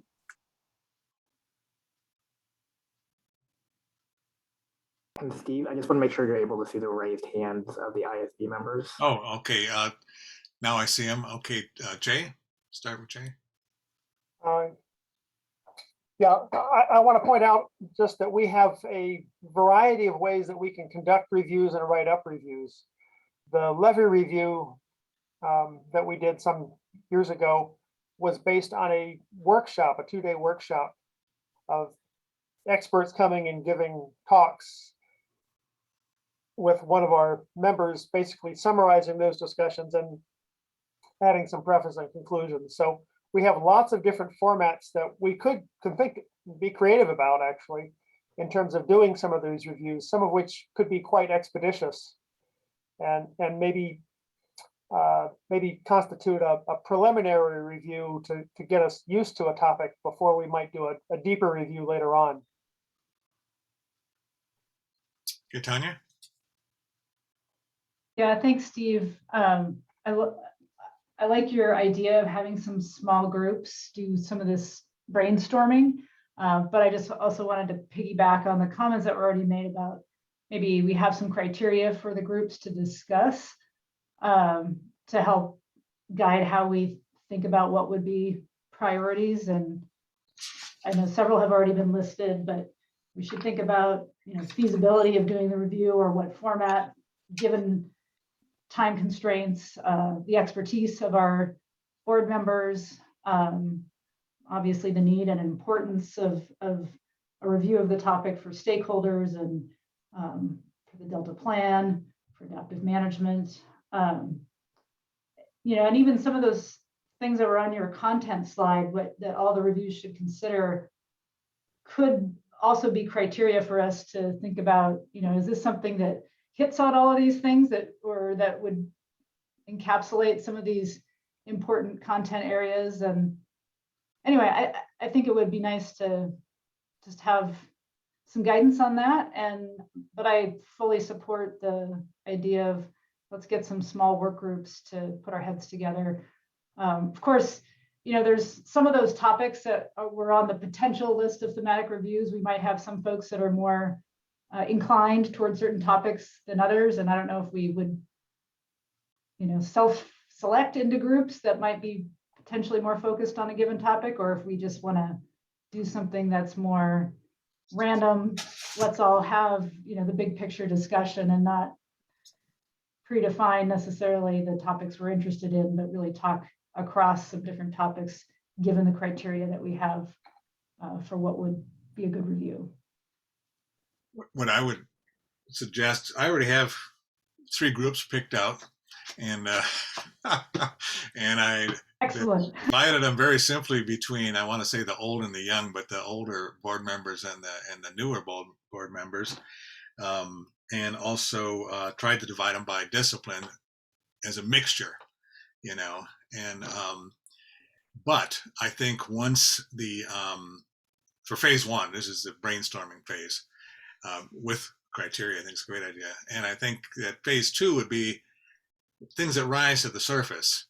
Then you might have those that want to join a writing team, you know, have the expertise and join a writing team, would then put together a more detailed sort of draft prospectus, because then that's when you need to really dive into the topic a little bit more seriously, and those that have the expertise in that area and the willingness and energy to work on that topic would then flush it out more.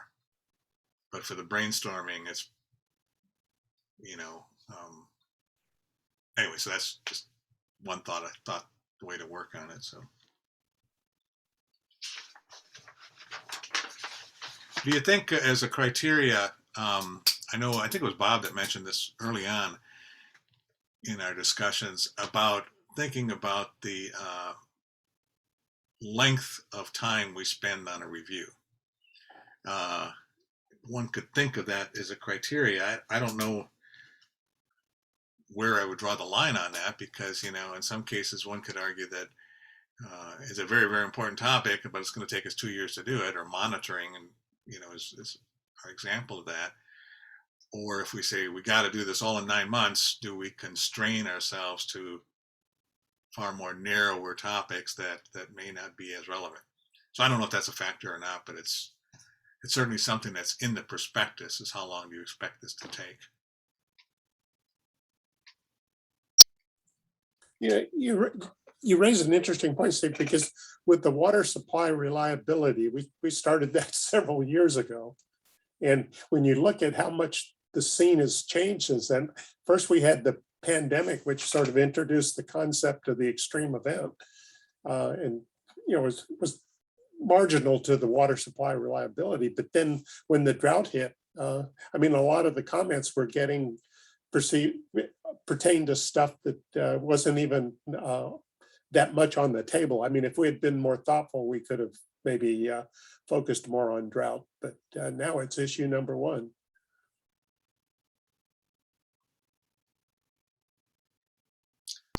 Yeah, Just on a pragmatic note, on the kind of time frame too, since we have 2 seasoned board members that will be leaving in a year, that, you know, that might make a difference on a particular topic that, you know, Steve and Jay have expertise in.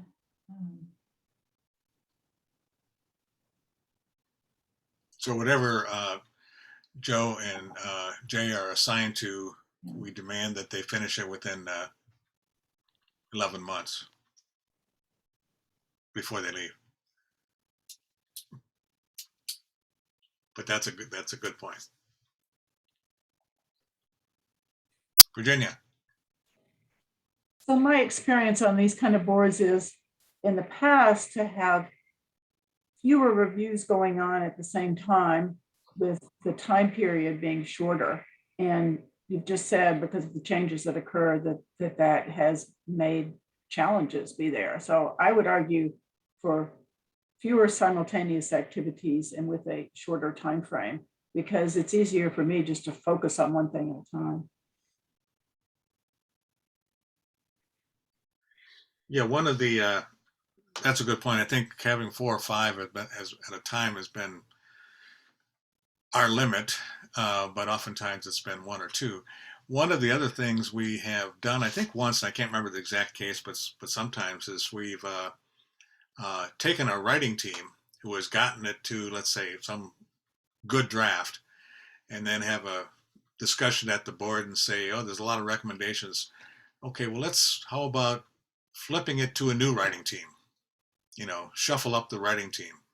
And that, because these are full board products, and as anyone knows, I certainly, if I'm involved in a particular review, you get married to your words, and you find yourself criticizing your own writing sometimes, and it gets to be so it's good to shake things up a little bit and get another group of people to come in and make modifications. So that's a tactic we used at least once or twice on various things, and I think that's something that that we also might consider. So when someone signs up for it, it's not a lifetime commitment. We can do some reshuffling and get another group to come in and take their slice on it, which we all have different writing styles and different ways we interpret what's written. So yes, So Steve, I think the only problem with that is that doing it that way is that we all have different expertise. And I would think the initial writing team would be composed of folks who really understand the topic probably to a much greater degree than some of us would. And if all of a sudden you switch that, I feel comfortable commenting on the writing and the style and maybe including or not including a couple of topics. But I know I would not have the depth of the expertise that's needed on some topics to really comment in a meaningful way on what has come before. So I think we need to be careful about that. I think having the original team in there doing the writing and following it all the way through is of paramount importance if we want a quality report. Well, I feel comfortable, asking questions and perhaps providing some clarity. I would feel very uncomfortable if I was asked to all of a sudden finish a report that somebody else had started and also knew a lot more about the topic than I did. Yeah, and it wouldn't suggest any kind of a complete flip over, but possibly adding a couple of writers writing on the team. Remember, these board reports they're designed for a broader audience in many respects. And I know I shouldn't point out the water quality reliability one, but I will. And at least 3 times I mentioned, what the heck is water supply reliability estimation? And I think, sometimes it's good to have a novice, I want to say, involved, because the clarity of something for a more general audience can be brought out in that kind of thing. So oftentimes you'll see some of our comments we get are results of clarity issues, or they don't understand this, or it's things like that. And I think those kind of things could be helped by the diversity of people. So I would agree with that part. Yes, absolutely. Okay, Lisa, you're on mute. Oh, you want me to unmute? Okay. I guess I just want to add to the conversation that I'm wondering what new opportunities arise because of the postdocs we'll be adding. I feel this could deepen our reviews. Maybe we could do more analysis, do more publications, of what we find. So I think, it may be time to, rethink these a little bit, at least maybe a subset that would have postdoc involvement. Maybe there's 2 kinds, like the more in-depth postdoc involved reviews, and then other ones that are less data intensive or less new analysis intensive. That's a great idea. The postdocs are designed to be able to provide some of that depth and to do analyses. They're interested in the public. They can publish things. They will have that sort of scientific interest in the content of what we're doing as well. So I think that's a great idea. And I think that how they're used, we expect that their primary role will be in working with us on the thematic reviews. I suspect that will be their primary role. And so that's something we haven't had before. So that adds a new dimension. And getting back to Bob's point, maybe they're also can provide some of that writing. I'm not sure they're supposed to actually write our reviews, but they can certainly make suggestions that we can accept or decline. So Jay. Some of the postdocs have been very useful or fellows have been very useful in past reviews and assembling literature reviews and things like that. That's one area. Another different approach to doing reviews, we talked about at some previous meetings a little bit, was to do some reviews on programs, particularly by agencies. And I think having, if those are done in sort of a routine way, the postdocs could be very helpful in setting some of those up and gathering up the data for those kind of programmatic reviews rather than thematic reviews. There's always a possibility of doing a hybrid. You know, if you pick a topic that is fish, and you know, there are certain agencies that do most of the fish work. So one could do a review on a particular topic and then dive into the 3 top agencies that are working on that topic. And that may help to get their input in the beginning and get their response at the end as well. So there's some sort of a hybrid thing that can be done. Bob? Just a question, Steve. Do we have an opportunity to contract with folks outside of the ISB for specific tasks? And the reason I bring this up is I've been involved in other reviews where we have, you know, for example, we needed expertise on bioenergetics modeling for some part of our report. And so we contracted with a specific individual to do the bioenergetics modeling part that we needed. We also had another program where we wanted somebody to essentially take a look at how landscape change was affecting a certain process within the overall landscape. And so we would contract for that specific activity. And then we included those people as co-authors in our reports because they provided the analyses as well as some of the interpretation. So I was just wondering if we have that an opportunity, you know, to contract with specific individuals for specific tasks within these reports. Yeah, I think my personal answer, and then turn it over to others, and is that we, you know, our role is to review the science, not necessarily do science, but of course we do science in terms of surveys and those kind of things as well. And the postdocs certainly have the capability. In the monitoring enterprise review, we worked with the science program, of course, and they did a $500,000 contract to do the monitoring inventory, which was an absolutely essential component of our monitoring enterprise review. And that was something worked out with the science program itself. Jay, did you get some work done with the water supply reliability, or is that? No, we did not. We did not contract anything out. I think we've only contracted out, well, for the monitoring enterprise review, we did a big contract. And then we had some for the water quality, first water quality review, there was a contract with a specialist for a bit. Yeah, that's what I mean. So in rare cases, it's been possible, but I wouldn't think it's a general tool that would be available to us. We have had some policy sort of discussions with the board in past times about the desirability of including contractors in reviews, some of the advantages and disadvantages. And I think where we came down, and I don't agree one way or the other, was that the board should be the main authors of the reviews without co-authors, external co-authors. But I think that's a perfectly open question.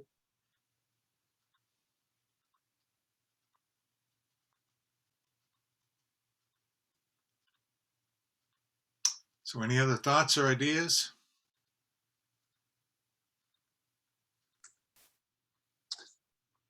Well, I guess, you know, I've been thinking a lot about how decisions are made or how model skill is tested. And I'm wondering, so have we ever done reviews that were less thematic in the sense of this is a particular science problem versus how we're, you know, comparing how different pieces of the science enterprise are dealing with uncertainty in making their policy, you know, like something like that.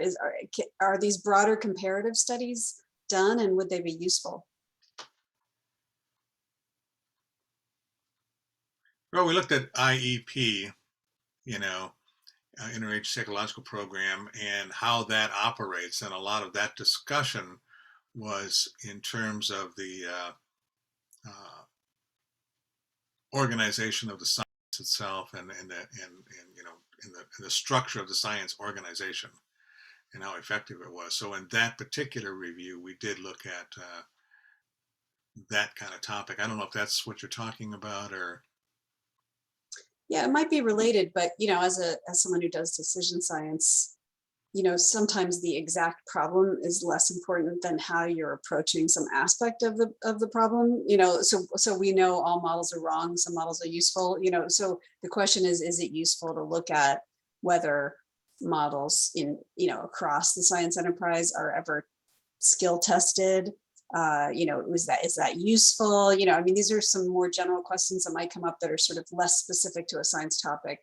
And of course, under climate change, I think it's really important to start thinking about how to deal with uncertainty, how to communicate that in ways that it can be usefully incorporated into policy, as opposed to here's your error range, go ahead and keep using the median. So these are the kind of things I'm thinking about, but I haven't seen any examples like that. So I just wanted to get that out there and see if that was on the table. That's a great idea. Well, I'm wondering if the monitoring study is something like that, because we're really looking across programs and thinking about how monitoring contributes to the science as well as to decisions.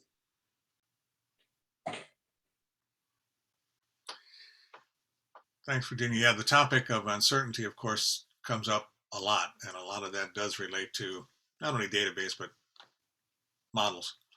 But they're usually more thematically oriented, like water quality models, fish models, food web models, things like that. Laurel. Really like those ideas that I've been hearing, and I see there being a need for a review that also looks at model integration to tackle big problems and large scale problems. So maybe not just looking at fish models or water quality models, but how are they being integrated and how is uncertainty being propagated across those combined models?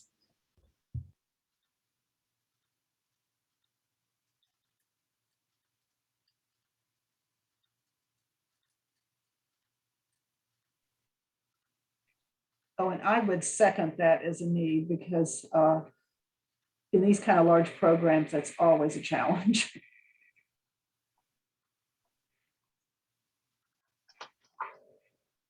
Now, Laurel, isn't there an integrated model work group or something like that? Yes, there's an integrated modeling steering committee.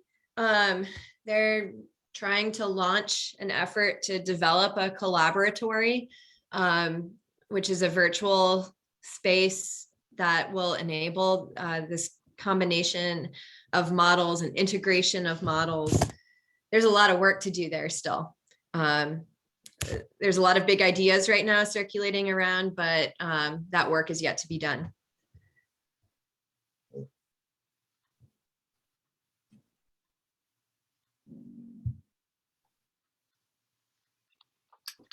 Joe. Yeah, about the integrated modeling, I think it's a very good idea. And this has been tried many, many times because this integration is a big issue, nesting of different models and communicating with each other. People have been working on it, but putting into a general framework has been the problem. Probably, Steve, you might remember we were in the Louisiana coastal area science board, and they had a big grandiose plan how to integrate different models, storm surge models, river models. Finally, it became very difficult to do that because of the difficulty of integrating models. So maybe now things have changed after 10 years, and maybe it's worthwhile to give a shot at it and see whether the integrated models have been developed. And we know there are some climate models, hydrology model connections exist. So maybe it's a good time to have a shot at it and see whether it's applicable to Delta, especially in the context of Delta. Yeah, it's clearly something we pointed out in the Fish and Flows report, is that the integration of models from basically the hydrodynamics to the fish models were were a challenge because the different time and space scales, but also different parameter scales. Oftentimes the water models are based on density, fish models are based on temperature. They're not always a one-to-one. And I'm wondering if it's worth thinking about then perhaps getting an update on the integrated modeling work group, but then also think, you know, maybe down the road is to whether that team is doing this or not, is to bring in some folks such as from the Gulf and elsewhere about integrated modeling and or Chesapeake, and see if things have see if there's some new techniques there. Maybe that'll trigger something for us to explore. Laurel? Yeah, glad you brought that up. The Integrated Modeling Steering Committee is gearing up for a workshop in which they do plan to bring folks from CSDMS, which is the Community Surface Dynamics Modeling System at Colorado, probably the Chesapeake as well. We're in the very, very early planning stages for that workshop. But, you know, from my perception, I think it would be really great to have an ISB review on this topic, because while everyone in the Delta community says that this collaboratory or this space for model integration is a great idea, there just hasn't been really the impetus to do it yet.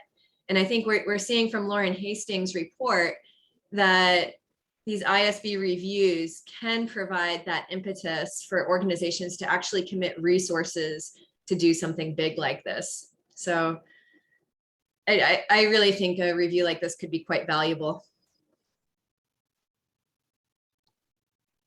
So Laurel, who is running the integrated modeling work group? Where is it located?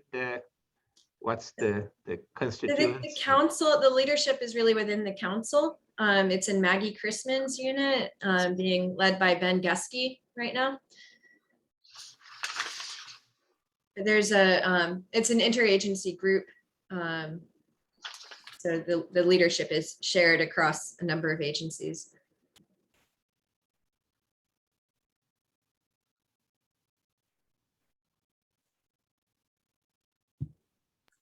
Has that group identified specific issues they wish to address with integrated modeling? So I think there is recognition that there's a pretty broad need in terms of issues. The discussion has not yet been very specific, but one of the things that we have been discussing is that it would be really great to have a pilot project that shows the utility of large scale model integration, and perhaps that project is, you know, I do see some interaction with the salinity management workshop. Perhaps that project would be focused on evaluating multiple alternatives for salinity management in the face of drought as a pilot project. But, you know, the other needs would be planning climate resilient restoration, for example, and where should we situate these restoration sites in terms of places that might be receiving the most sediment input and are most likely to keep up with sea level rise. Questions like that are really important too. Yeah, I think that in fact, if you go, I think they have a website. If you go there and look at it, they do say their effort was triggered in part by the Fish and Flows recommendation to have integrated modeling, and in part by the Science Enterprise Workshop, which also recommended to do integrated modeling. And so that was their charge. I have to think, it'd be interesting to discuss about a review. What would we do other than say you need to have more? If we review the science currently being done in the Delta, then it might be, there isn't any, you got to do it.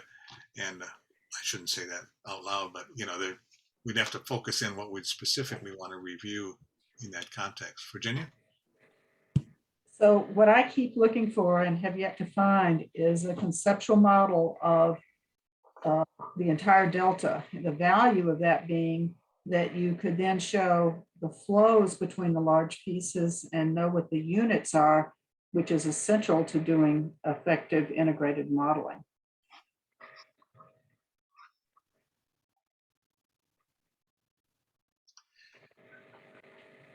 That's interesting because it also relates to not only integrated modeling, but also the food web stuff, which has been recommended a lot to us. Laurel? Yeah, I think that's a great suggestion. And I would also add that perhaps one of the components of a review that the ISB could do would be looking outside the Delta system itself and looking at how this integrated modeling has really advanced adaptive management in places like the Everglades and Chesapeake and specific places other board members have expertise in. I don't know if you all have done that in the past with reviews or made that a major component of reviews, but I could see that as potentially being very useful here.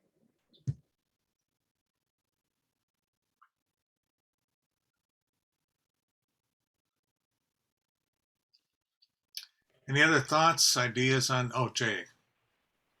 I think it's important to realize that doing complete integrated modeling is impossible. These systems are so complex. When you say integrated modeling, you have to then quickly follow up. What do you really mean by that? And Virginia's pointing about, the identifying a conceptual model. What components are you trying to integrate? Because if you want to integrate all components of a very complex system like this is just a recipe for full employment for the rest of your career without really having a model completed. That's really an important point and part of the point. Because if you try to do everything, you'll do nothing. So what are the important things to do? And what are the important linkages? I think the integration forces you to focus on kind of importance, whatever that means. And so in my experience, you see two kinds of integrated modeling that happen. One starts off very small and focused. We're going to integrate one or two or three things over a focused area. And that can be done. It's never perfect. It'll always have critics. But then the other kind of approach that people take is we're going to try to integrate everything in the first model. And most of them just crash and burn very expensively after a very long delay. Yeah, in my experience, models usually need to have a purpose. And in some cases, if you were, and we've talked about this on our forecasting thing, if you're going to forecast X, then you can build both a conceptual and a more integrated model to forecast X. And oftentimes that involves all the various ecosystem drivers into that system. So, and maybe a way to do it is to think about, what are three sort of primary things we would like to forecast, and think about how one might put together both the conceptual and integrated model for that. Does it exist or not? Three things that people that managers and so forth really want to know, So Virginia and then Joe. I hit the wrong button for mute. So yeah, I was going to add the third type that is just what you described, Steve, that is something, not looking at all the details, but kind of the big pieces that fit together. And, so you don't think about food web models in detail, but what comes out of the key food webs that feeds into algae blooms or something. You just think of the big pieces and how they connect conceptually. Okay, Joe, then Lisa. Yeah, so what I'm thinking is that for Delta, I mean, you have some models, as we know. For example, the climate models have been integrated with hydrological models. And I don't know how much, probably Jay knows how much it's with the river runoff models, and all those different kinds of hydrodynamics have been combined. And a good example of integrated model is a climate model, right? You get the atmosphere, you get the ocean, then you have biogeochemical cycling, and you can see how difficult for them to run.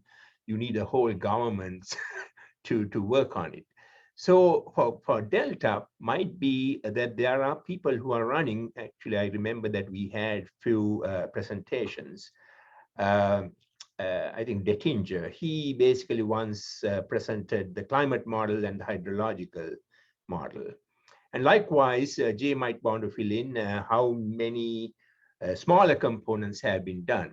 So if you can review them, and then people have idea that these models exist, hey, now we can include another ecological model or some other piece, so that there is a kind of a catalog of these modeling systems available for the future folks to build upon. So might be that subgroup can invite these people who are working on it and give us a kind of idea, and then we can build up a catalog and future directions. Okay, Lisa. So this will really build on what Joe was just talking about. So first of all, I think the interest in the group here is that we may have some things to say on this topic, but I think there's two ways such a review might go. One would be along the lines of what Joe was saying is, what does a system look like that enables you to do coupling to meet different questions? How do we, can we create models that are more easily coupled, or, are there rules for model development that might facilitate coupling? But the Chesapeake Bay program, despite having coupled, say, physics and biogeochemistry, has still not really coupled living resources. And so we've been having a lot of questions and discussions about how to do that. And so, what it comes down to a lot of times is that you have to reduce complexity in some model components to enable adding more complexity in the breadth of what you're covering. And so this is really the key challenge that's not so obvious how to go about it, just sticking all the existing models together, or do you try to come up with a way to create reduced form models? And so this could be the topic, it's like there's one way to go would be to come up with a system of how to do coupling that makes it easier. And another way to go would be what Steve said, which is let's pick some topics where there's a direct, obvious need for coupling, and then look at how to solve that problem. Joe, do you still have your hand up? Laurel? Yeah, it occurs to me that just thinking about the strengths of this ISB too, another need with respect to this review would be understanding the politics around model integration and model coupling. For instance, if you talk to some academics in the Delta, they would say that this integration can't effectively be done within agencies, but really should take place in a center that is independent and sits outside the agencies. But some consideration of the political and institutional landscape and how it influences the effectiveness of model integration could be really useful.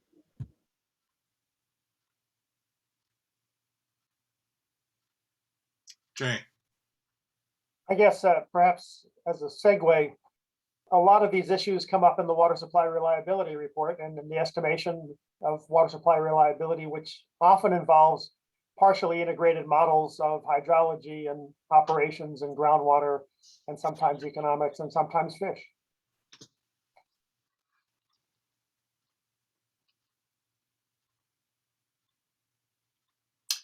And never politics. Okay, we're closing in on our allotted time for this discussion. I'm going to propose a way forward, and then see if that's okay with folks. And I'd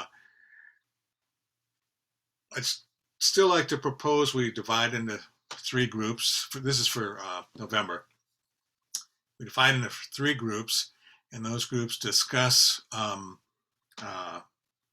topics that might be worth bringing up to the full board to explore, but they would be given more direction. One of the direction would be a series of questions about that topic.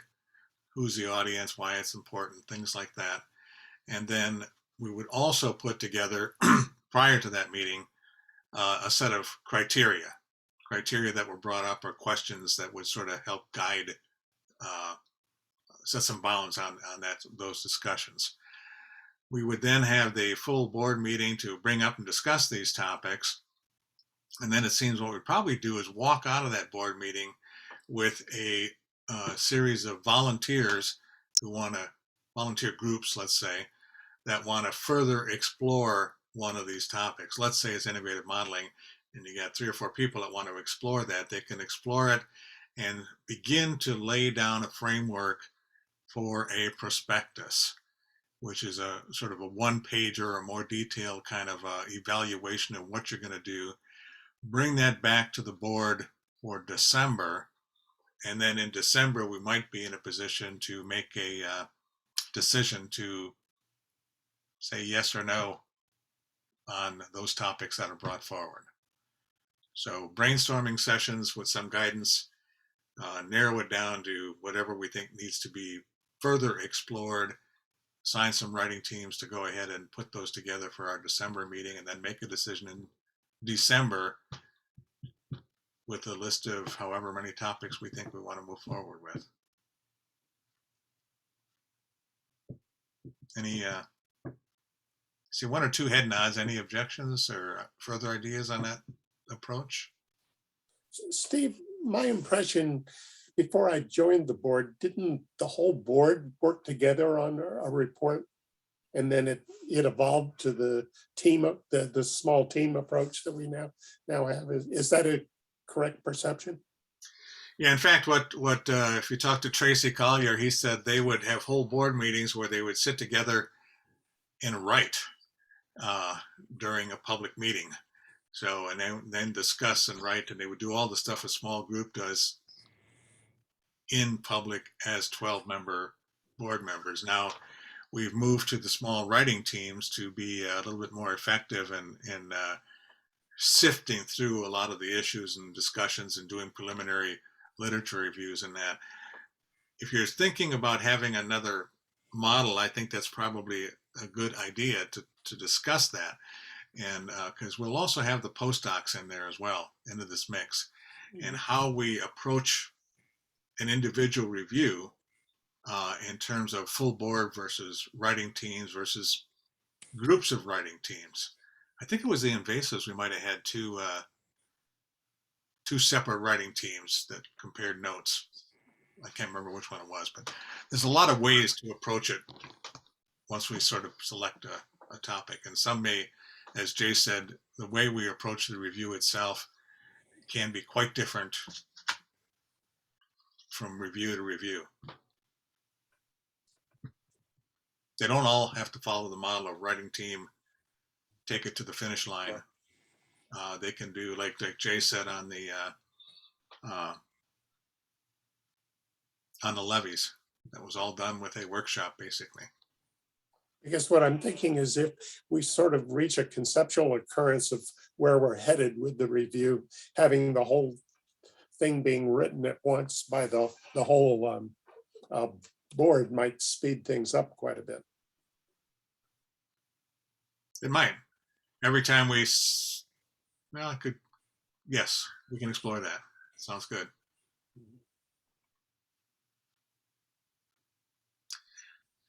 We will need a set of volunteers to, well, Virginia has a comment. So following on those ideas, the way I've seen boards work is a group agree not only on an idea, but on an outline for how that would develop. And then specific board meetings, the writing team would take on parts of that. But in the meeting, we would kind of agree on where they would go with the details being fleshed out by individuals or individual teams. And we can subdivide the labor in other ways too, if we decide to do surveys, you know, as a component, then you could have a group of folks that work on the survey part in earnest, you know, offline, and others doing whatever, literature review or evaluations or however we approach it. Going to need a volunteer group to put together notes on criteria. If we can, I'm thinking a handful of criteria issues to consider, and maybe a small group to get together and flush that out a bit that we can give to guidance. That can be flushed out and then passed to the full board for input. Any volunteers want to start that process? This is not me volunteering. This is a There's clarifying one. question. I'm just trying to understand what you mean by criteria. Are you like, I thought your slideshow was really great, and then we just talked about adding some things to it. Is that what you mean by criteria? Yeah, the criteria that folks were talking about in terms of, I already lost my notes, but criteria relative to what criteria do we use to select a topic? You know, relevance was one of them, I think. And the Edmund, what are other notes on that? Things that really matter. Enthusiasm. Who would benefit? Something about the format itself, feasibility of doing it, experience with board members, those kind of criteria that we would put into the decision-making process to when you're brainstorming about a topic, you know, think about these kind of things as Well, well. may I suggest, I feel like this was a very helpful conversation and pretty rich. I feel like if we took your slideshow, added what we just talked to about, and then put that before the board, we could all take some more quiet time to think about it. As I don't know if we need a whole nother subcommittee. Okay, so Edmund, do you feel comfortable enough to put that together for us? Yeah, I have my notes. I can summarize it and then send it out to the team or send it out to the full ISB for feedback. Okay, and if you missed anything, you always got the tape to go back to and watch. Yeah, That's a joke. That's a joke. I rewatch it all the time, so it's like, Well, I do every night. Puts me to sleep. Okay. Any public comments on this topic? I see we might have one. yes, we have one from Deirdre. Deirdre, you have the ability to unmute your microphone. Yeah, I wanted to urge the board to really consciously include a history in your reviews.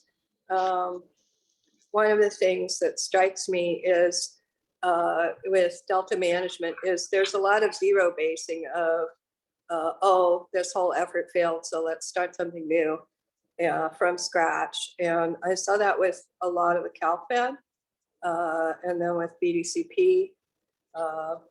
So BDCP was a huge layered model, and there were some concerns about it, but it was, you know, very expensive. There were multiple layers. There was several $100 million spent on planning for it. So knowing about that is important. And the IEP mass team syntheses did develop some conceptual models, and it's really important with that as well. I'm going to try to, I've been busy with trying to organize a large coalition to support the ISB the past month, but I'd like to put together, take the time and put together some starting points on conceptual models and the history of integrated and get it to you. And I just wanted to make sure that I tried to include all the perspectives. My last research for it was for the water fix hearing, which went from 2016 to 2018. So needs a little updating, but it would give you something to start at. There absolutely are conceptual models of the Delta. And there was a huge team effort to look at it, starting with the pelagic organism decline. So I think that would help inform the board going forward. And then when you have postdocs, it can help with doing literature searches. Thank you. Okay, thank you very much. We are due for a coffee break now, so let's take, let's see, 10 minutes. Let's reconvene. I have 11:23. Let's come back at 11:35 and give you 12 minutes.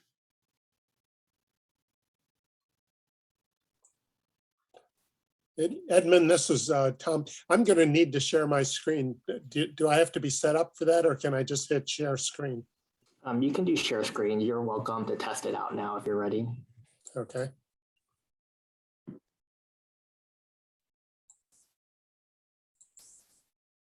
That work? Yes. Okay. I'll just leave it up there. Okay. If it's fine, yeah, that's fine. Okay. Thanks.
For ISB members, we are concluding our break shortly. If you're back at your desk, please start turning on your camera so we know that you are back. Thank you.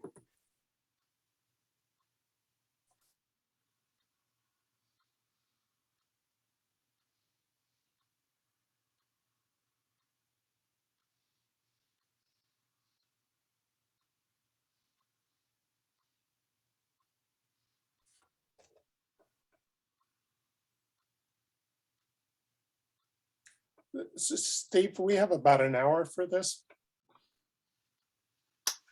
Yeah, and I'll introduce the topic, but we have about an hour, yeah. Okay. I'm hoping I won't exceed 10 minutes max. So.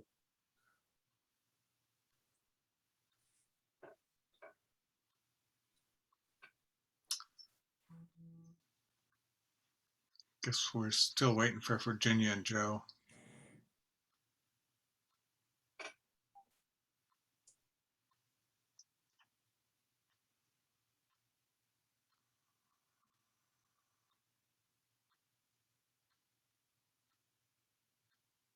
It sounds like you can define water supply reliability estimation now.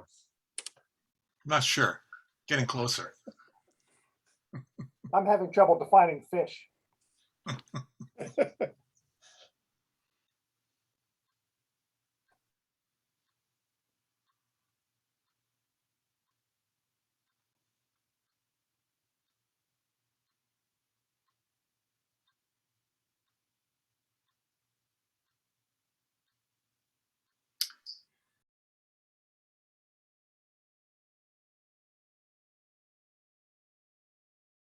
Review.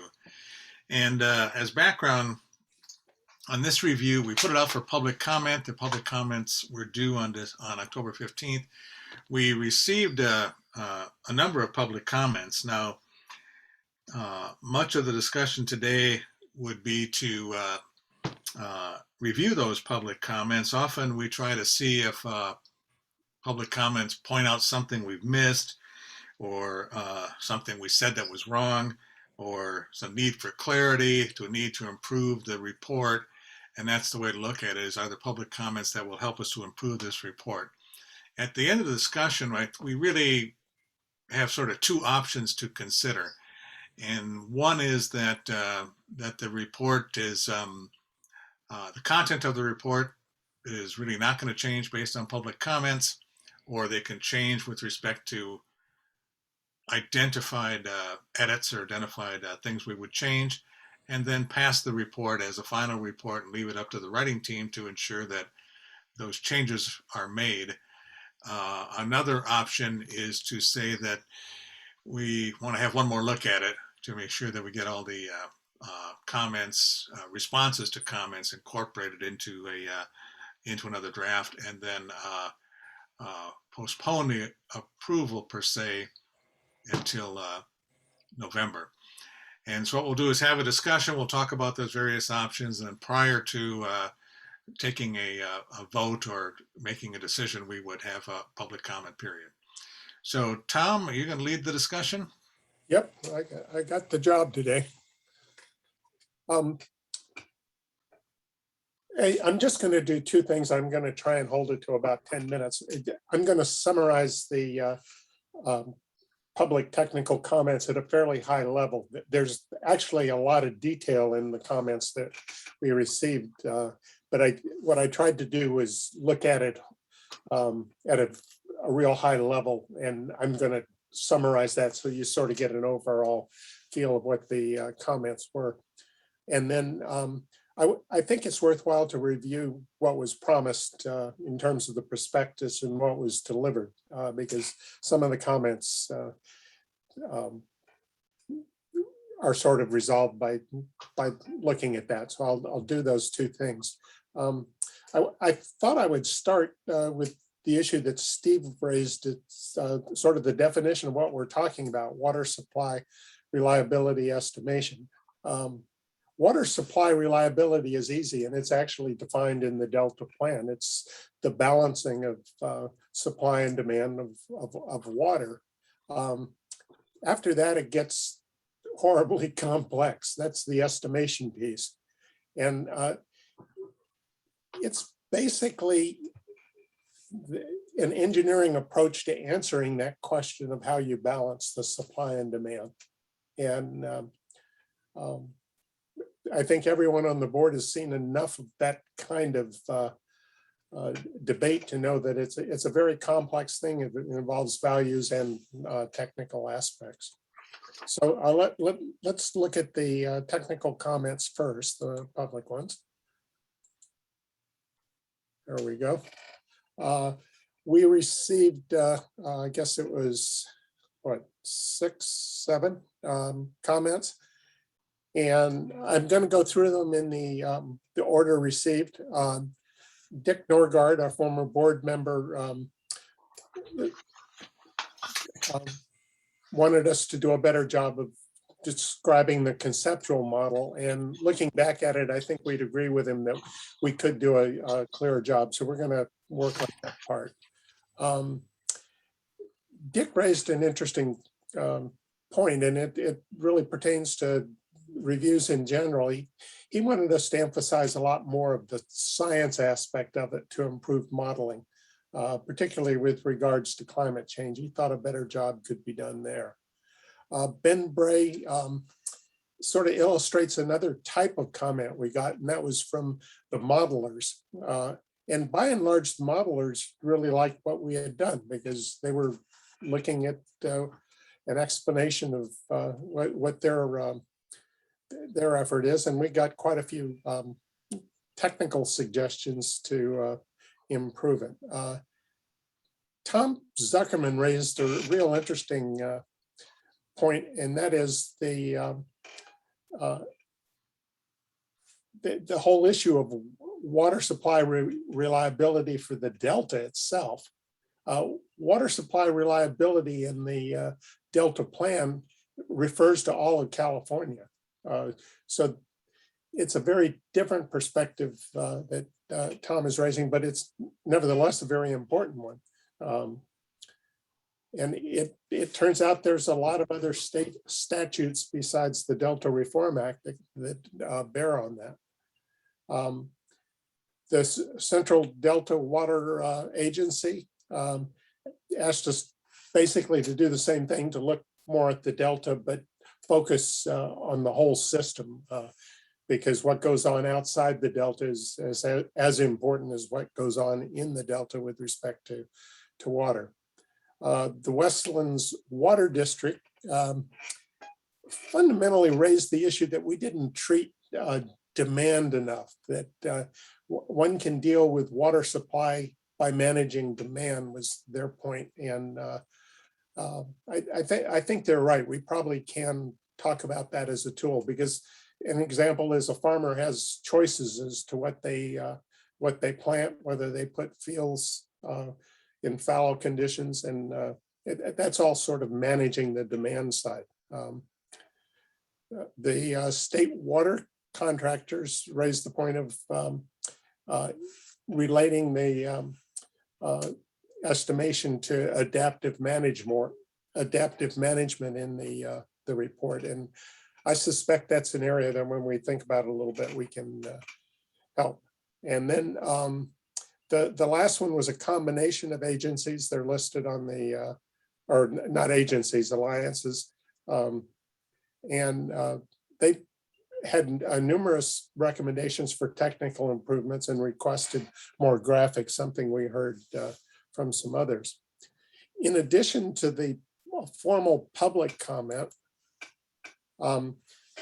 we had a session at the annual forum for the modelers in the state government.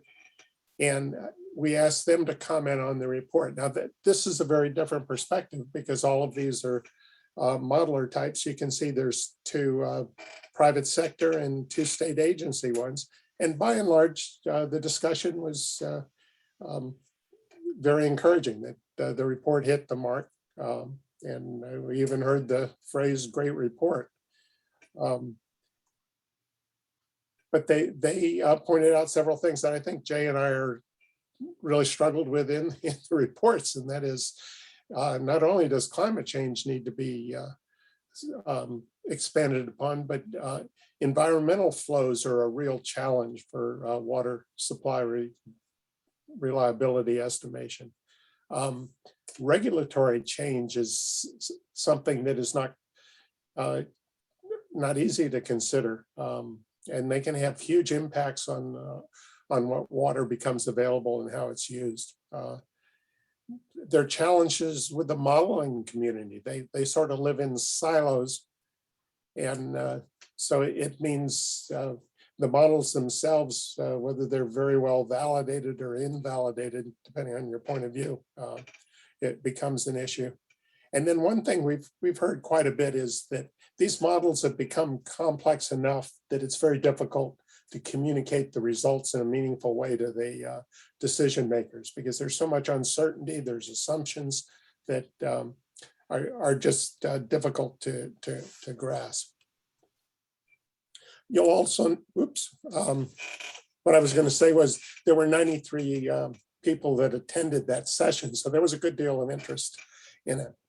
I wanted to conclude by just reminding you of what the prospectus had in it, and this is the outline that we started off with. It evolved over time, but if you read any one of those entries in the thing, you don't have to read the whole thing. You'll see it's methodologically oriented. We weren't promising a science-based review from the beginning, and clearly the science of climate change, environmental flows are an important issue, and we tried to address them in the report. The report itself was intended to summarize the methodology of this very complex technique. And then I thought I'd just throw this up here to remind you of what our recommendations are. And we sort of divided them between practice, which would be sort of the methodological side, and then the research side. And we were really trying to balance two different objectives here, but the basic goal was to improve the model. And I think I've probably said enough at this point. Hopefully you all had a chance to look at the comments, and I'll turn it over for our board discussion.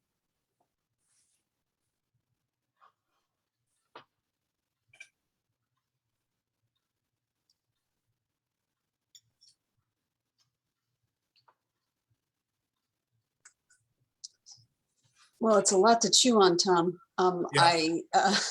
I guess, I definitely see that the scope that some people wished we had would have been good, but just also a very huge project. So, I do see the need in perhaps the next draft just to, maybe state just a little more clearly the scope as you defined it, so that people don't come in expecting something else from the report.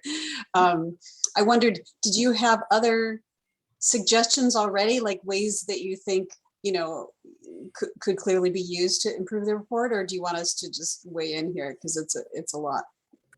Well, if you have specific suggestions, I think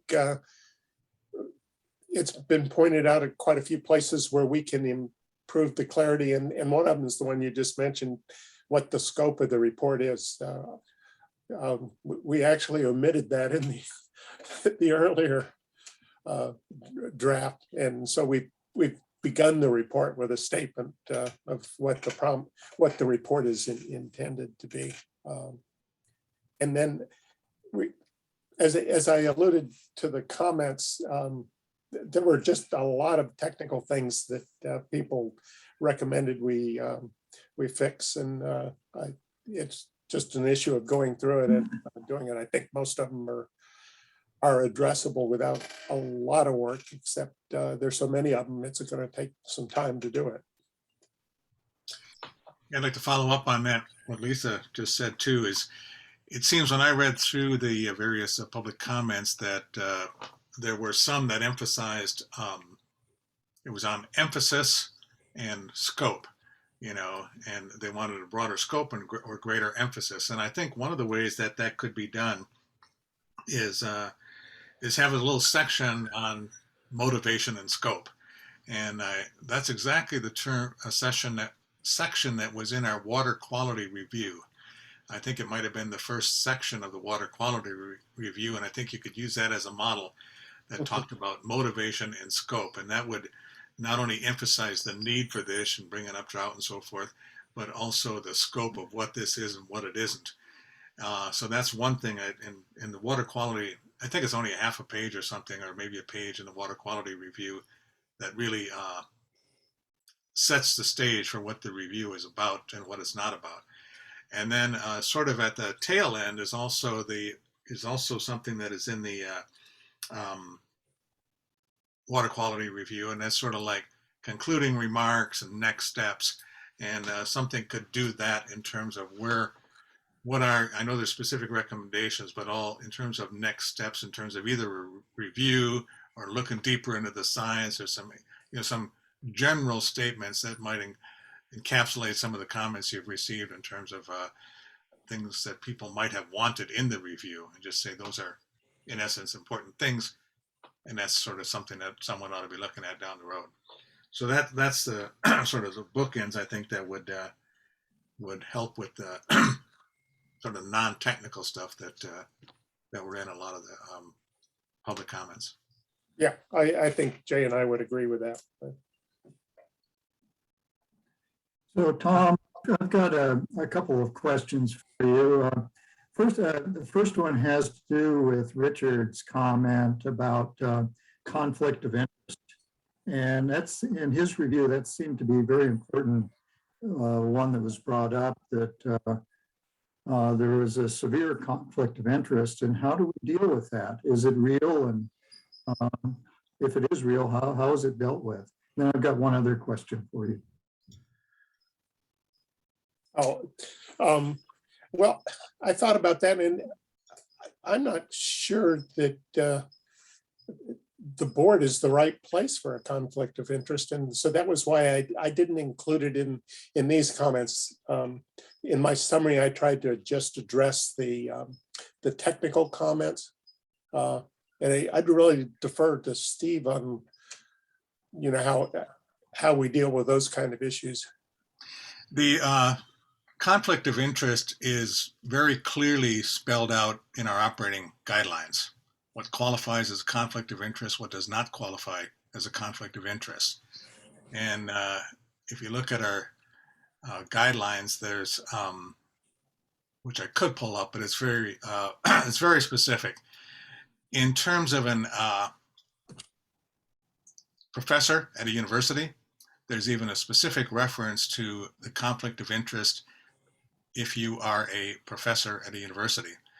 And it says specifically, and I'm trying to pull it up, which I'm probably not going to be able to pull it up, but I'll paraphrase. It says that Maybe we don't have to resolve that here and now, Steve. No, it is resolved. It's very clearly not a conflict of interest. You can be within a department, and even if your department might get a grant down the road, it's all financial related, that you are still allowed to participate and vote in a review, and it's not a conflict of interest because we have declarations. All of the declarations we do at the beginning of every meeting, as well as our full resumes are on public disclosure. There is no conflict of interest here. All right, well, if it perhaps, well, we might want to come back and revisit that, but I'm not saying one way or the other, but I could use a little bit more clarity on what is and what isn't in this case. If you read our guidelines, there's 2 pages that specifically spell out the conflict of interest that applies to us, and it's written for us. And it's very clear in there what is and what isn't. And you don't need to be a lawyer to understand it. Good. Good. Well, I have a second question, and it was something that in one of the reviews, it alluded to the tunnel. And I haven't been around long enough I know there's been a lot of controversy around diversion of water and the building of a tunnel to divert that water, but that I really don't know enough about it to comment on. And I was wondering if you could perhaps, I guess, educate me and maybe the others a little bit. You know, what is this project and how it would relate to water reliability? Oh, well, briefly, I think, Jake can correct me if I'm wrong, but I think from the beginning of the California State Water Plan, there was discussion of a way of avoiding sending water into the Delta. And there've been several different approaches. The tunnel just one. A peripheral canal was, I think, the earliest proposal. And so there's always been pressure to develop this. Our report is more focused on methodology, not so much the specifics of how to manage water in the Delta. But if that structure were to come into play, then you'd need a more sophisticated model of the California water system to include that. It helps a little bit in the sense that it means you don't have these confusing flows in the water, confusing to fish, that is, because the water is being diverted around the Delta, but it runs the potential of actually taking water out of the Delta. And that's sort of what the debate has been, how much water the Delta would lose in this process or gain. Does that help? Yeah, that does, Tom. I guess I need to educate myself a little bit more on what the tunnel is and what the implications are, and that's kind of on me. So over the next number, so I'll look into it a little bit more. I mean, it's the classic example of Mark Twain's statement about whiskey and water. Yeah. Thank you. Did you want to add anything to that, Jay? The first proposal for a peripheral canal was in the 1940s. It became a tunnel when it seemed like it would be a lot easier to build a tunnel than to have additional environmental impacts and costs and transaction difficult risks than to have a tunnel rather than to have a canal.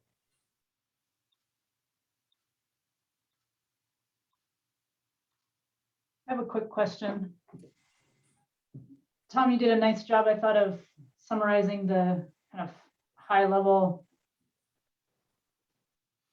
feedback and responses. And so I guess I'm wondering, it sounded like most of the comments we received are feasible to kind of address at some level. It may not be in detail, but was there anything that you noticed, or maybe Jay, that you noticed in the comments that you don't think we can address in this report? And if so, then what do you do with those? I'm obviously, this is my newbie hat coming into play here, but do we write any sort of kind of response to the reviewers like you would do in an R&R that goes into the report or goes somewhere else? Yeah, there are some issues that I don't think we can address in the report, and the concern of the Central the Central Delta Water Agency is an example of that. I mean, this is a very important issue concerning the water supply for the Delta, but it's not, our report isn't on that topic. It's like I said, on methodology. Yeah, to answer that question, we can clearly clarify, for example, the scope, I think, would resolve a lot of those things and things we didn't do because it wasn't within the scope. As far as formally respond, we have to look at and consider the comments, but we don't respond individually to each review in any formal way. Just as a context, water supply reliability is a huge controversy. It involves all the water uses in the state, almost. It's one of the 2 co-equal goals, or maybe of 3 co-equal goals, depending on how you count them, that this board is supposed to be doing its scientific reviews of. Finally, after we've been around for basically 10 years, we finally get around to doing one review in that space compared to many reviews in the ecological purposes for the Delta. So for this report, we intentionally scoped it down to be more methodological. I think this board is going to have to probably going to have to review the next Delta tunnel proposal, which will have a heavy water supply reliability bit to it.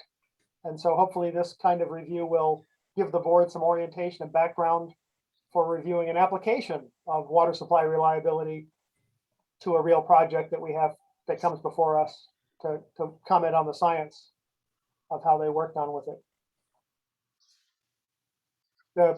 The issues that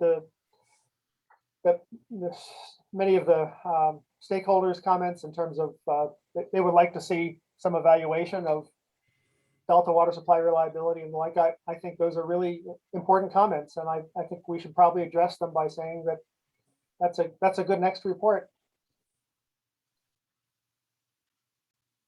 And maybe we can say a little bit more. I would like to say I'd like to be as responsive to all the comments as we can. But Tanya, to answer your question, most of the comments are constructive and addressable in the revision. So yeah, there's going to be a fair amount of work because we got a lot of feedback, but it was pretty good stuff. This is all good.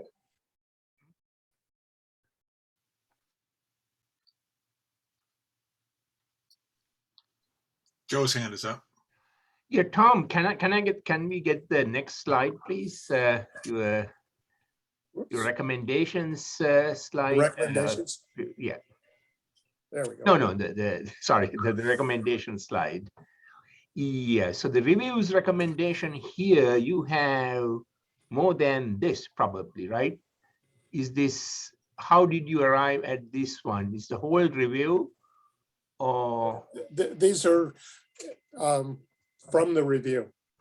From the review, yes. But I think you had a component about the extreme events, black swan events. Oh, that wasn't in the recommendations. That's in the report in one of the. Yes, but shouldn't you have that about the extreme event issue on the water supply reliability? That's a good point. There's certainly a discussion in the report about yes, certainly, yes, their role in the overall management of uncertainty. I thought it was a nice point, so it didn't come out to the recommendations, so that's what I was asking. It's sort of buried in the research, I think, maybe in the second one, but you're right. I think it would be a way of highlighting the drought, because that's one of our extreme events. They come in different forms. Some of them we don't even know are coming. One question that come up a couple of times, we actually had a little section on the drought in one of the drafts and we took it out. With the discussion going back and forth on should we write a report where a substantial bit of it is focused on a particular contemporary issue that might not have as much enduring value. So, some feedback from the board on should we have a section on this particular drought that talks about this issue through the lens, as people say, of this particular contemporary event. I think that would be useful feedback for us.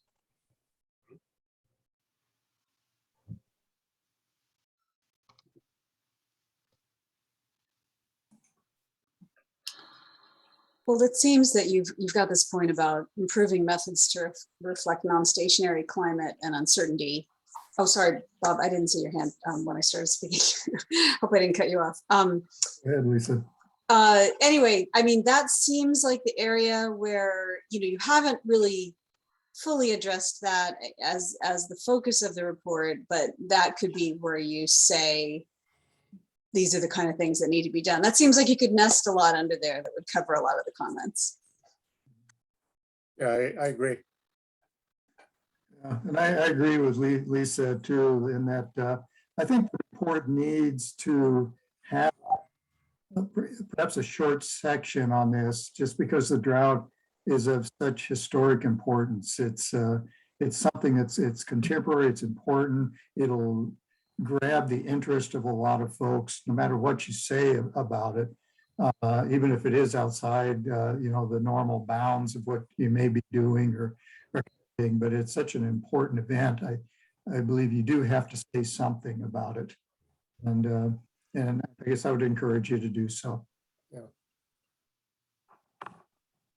I think my personal preference would be to include the drought as sort of an example of those extreme events that kind of wipe you out. I mean, for example, if we are to build a tunnel or some kind of water diversion in the Delta, what happens if that fails for some reason?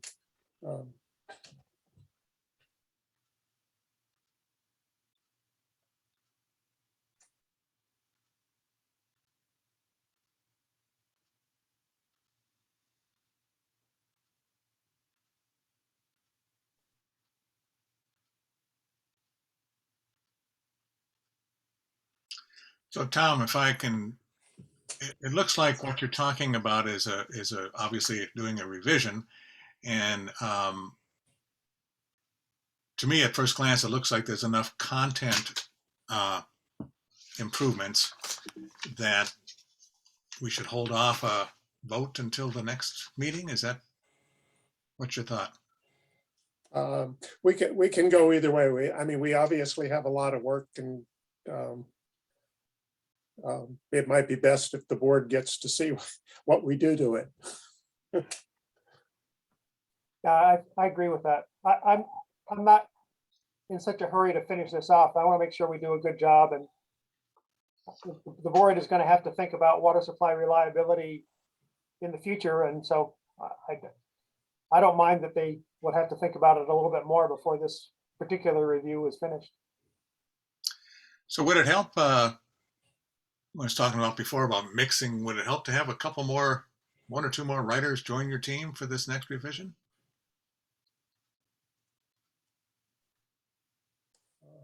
I don't know. What do you think, Jay? No, the more, I think can be a good idea. If somebody wants to volunteer, it's, it is kind of a beast, but I've never seen a report that couldn't be improved by another pair of eyes. Well, Diane's not here. You picked up the culture of the board, Lisa. So let the record show Lisa recommended Diane and no one objected.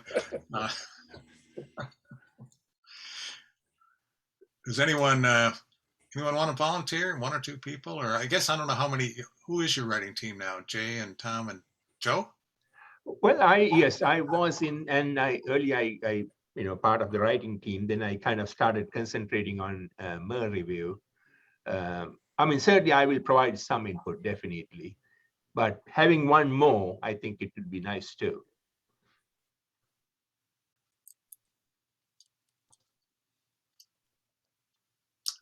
Any volunteers? I would volunteer to help, but I also really think Diane, so both Diane and I provided detailed comments on this. Possibly both of us could do the same thing with the review. Sounds good. And I will certainly do it too, yeah. Okay, any other discussion before we go to public comments? I'd just make one observation. I thought Dick Norgard's comments about incorporating climate change were interesting, because basically he was proposing that we be more aggressive in terms of our understanding of what's driving climate change to make forecasts in California. And that's almost a subject by itself for a review.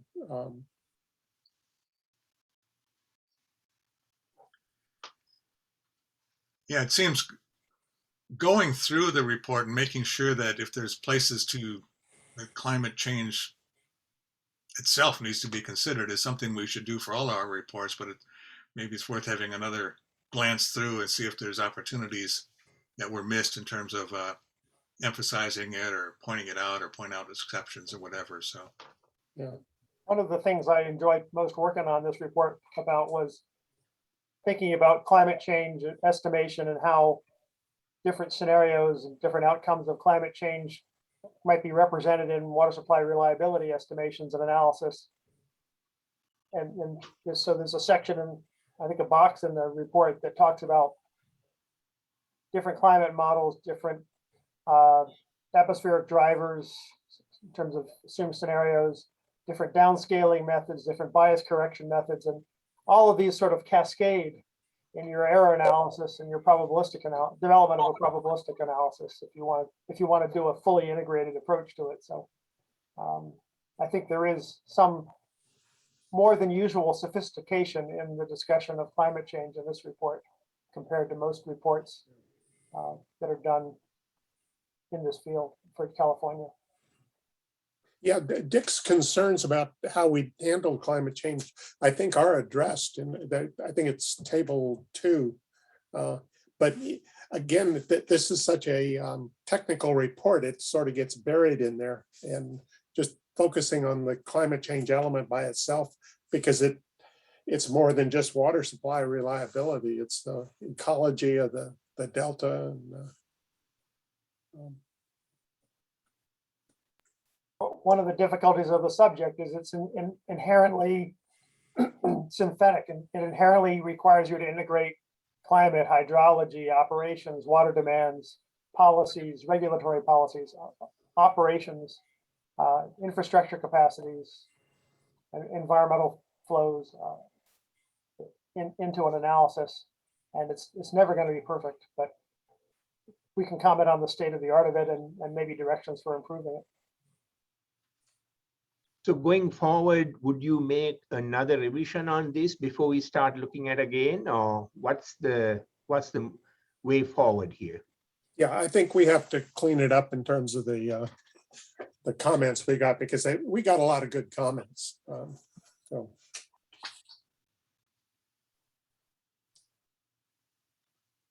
Yeah, and I was just thinking that I went to your meeting with the modelers, and that was a great conversation.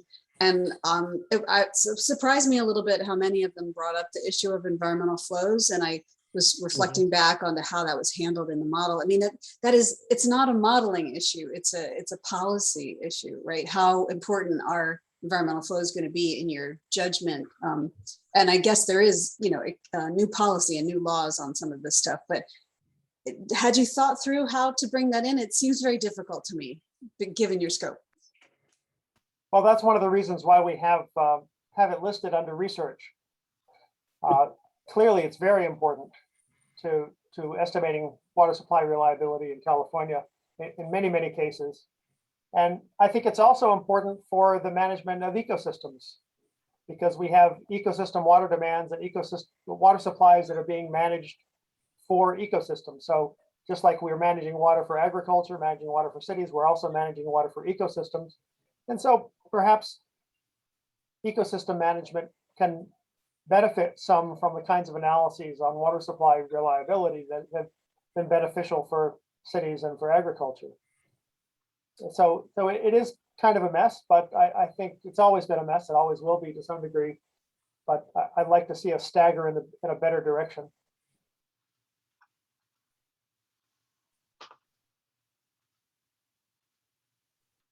Yeah, Lisa, and then there's the other aspect of this. Some of these things change over time. So your knowledge of environmental flows will be implemented through regulations probably, and the regulations will change as the understanding changes. And so these are complicated problems.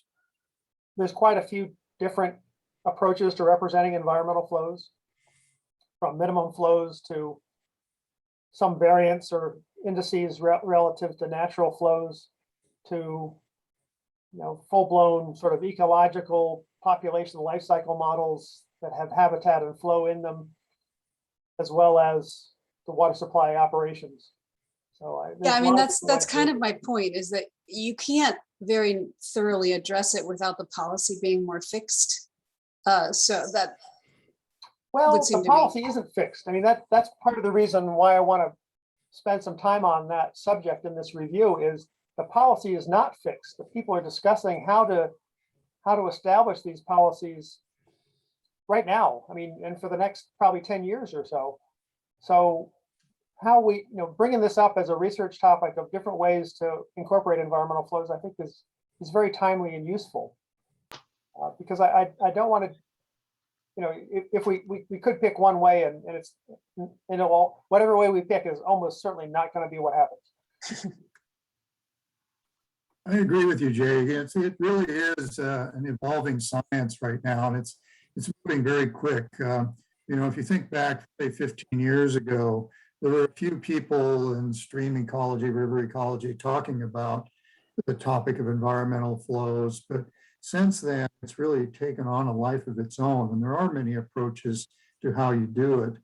And surprisingly to me, some of the best examples have come out of the African countries like South Africa, Kenya, Tanzania, and so on, where they've actually gone out on their major rivers and set parameters, set metrics for determining what the environmental flows should be in those rivers. And those ended up informing policy and being codified into law, especially in Kenya and South Africa. And we could learn a lot from looking at some of those examples of how we might approach it here in North America.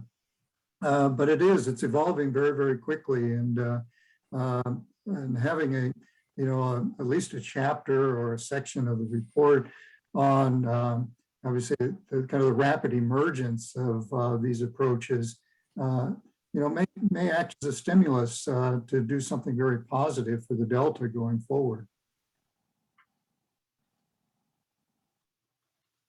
That's a good point.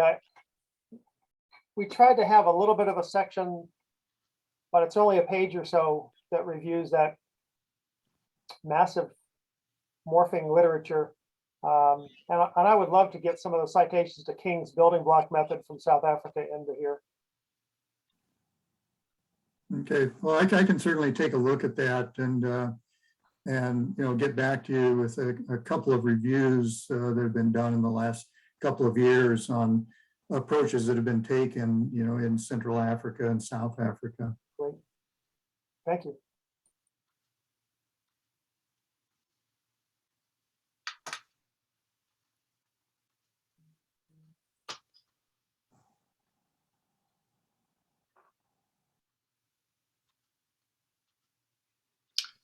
Okay, I've heard a lot of good ideas and a way forward. Any other thoughts?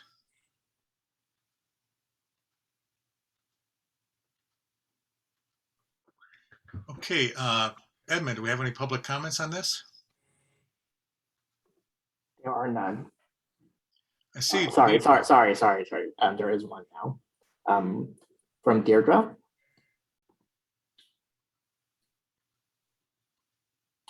I'm sorry. Sorry, Deirdre, was that in this? Was that for a different agenda item? No, it's for this one. Deirdre Desjardins with California Water Research, and I found this discussion to be very exciting, and I look forward to the next iteration. I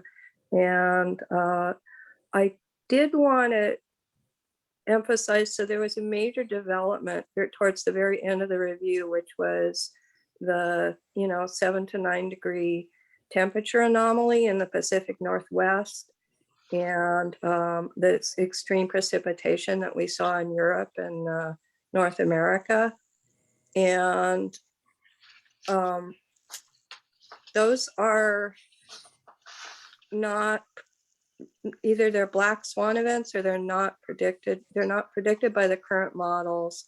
They're 3 sigma and 4 sigma events. The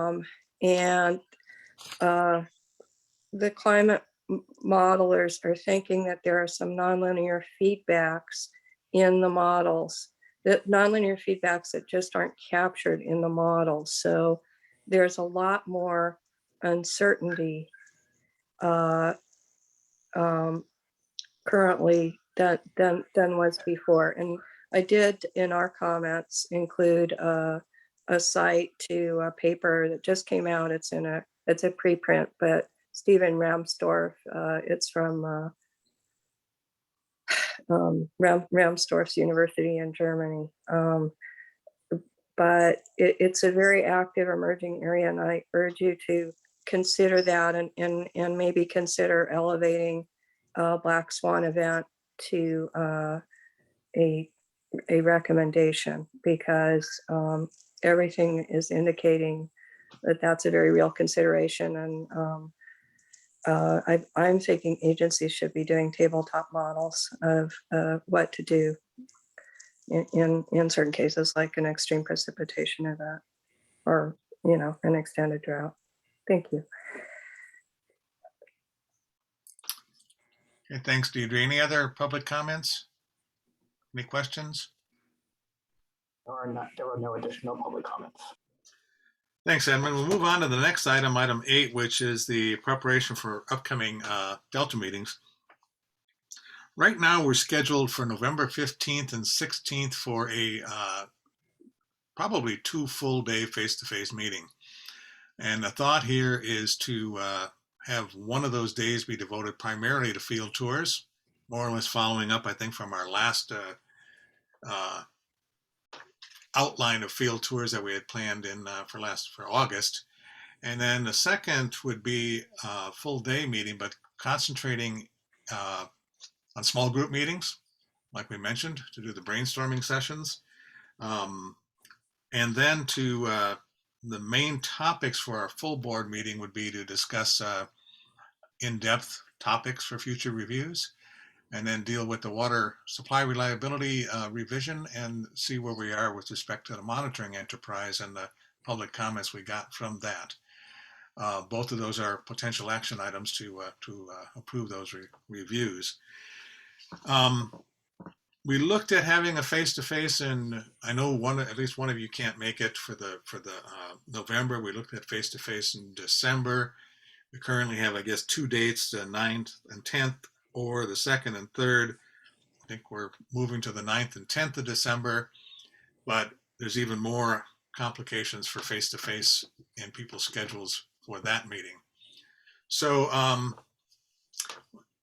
that's currently what we're having. I know there's still the COVID concern out there, and the thought would be, of course, to take all safety precautions, and during the field trips we would be in vehicles with people who have been vaccinated. We would have small groups meetings would be on their own. They could sit at a table outside someplace and so forth. And then for the larger public meeting, we would probably be held in a well aerated hotel room not hotel room, but a hotel conference location right now, and following whatever guidelines are in place at the time. So what are people's thoughts about that? Anyone have any concerns or with us moving to face-to-face in November?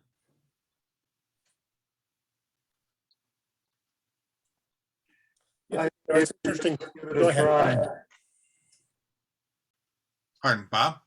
Yeah, I say let's give it a try, and if it, try it once. If it works, great. We can use the model going forward. If people feel concerned after that meeting because of COVID, let's talk about it and go to model number 2. So anyway, I'm for it. So I'm going to have several challenges, but I'll only mention one of them here, which is it takes me a full day to get there and get back. And I had just allocated the 2 days, and I have commitments on the Wednesday afterwards that I don't know about those. So, one of the possibilities, and I don't know, Edmund, correct me if I'm wrong, can we move the field trip to the second half? Oftentimes we've tried to do these meetings so we kind of end at 2 or 3 so people can particularly on the East Coast, can catch a flight back that day. I don't know what the current folks' schedules are, or flip the field trip to the second day and kind of narrow it down to 6 hours or something to give people a chance to get back. Would that help at all, Virginia, if we did one of those things? It may not, as I said, there's several concerns that I can talk to you about, but I just wanted to bring that up. I could join virtually, for sure, if everyone else is face to face, to have a split meeting, but I have to work some things out that I'll talk to Edmund about. Okay. Yeah, and Sacramento, if you're flying directly into the Sacramento airport, there aren't a lot of late flights, so it's not that helpful to try to end early. You still pretty much have to fly out the next day, at least for me, flying to the Mid-Atlantic region. Me too, and then it takes all day to get back. Yeah, all you can do is fly to Denver late, and then you can get a red eye from Denver. But yeah, anyway, it's not that helpful. Yeah, I also have a problem with Wednesday, the 17th, so I might have to go back on the 16th. So that's the issue. The red eye actually doesn't arrive here till 1 o'clock, or so there's 11:41 coming in. That will be a little bit too late for me.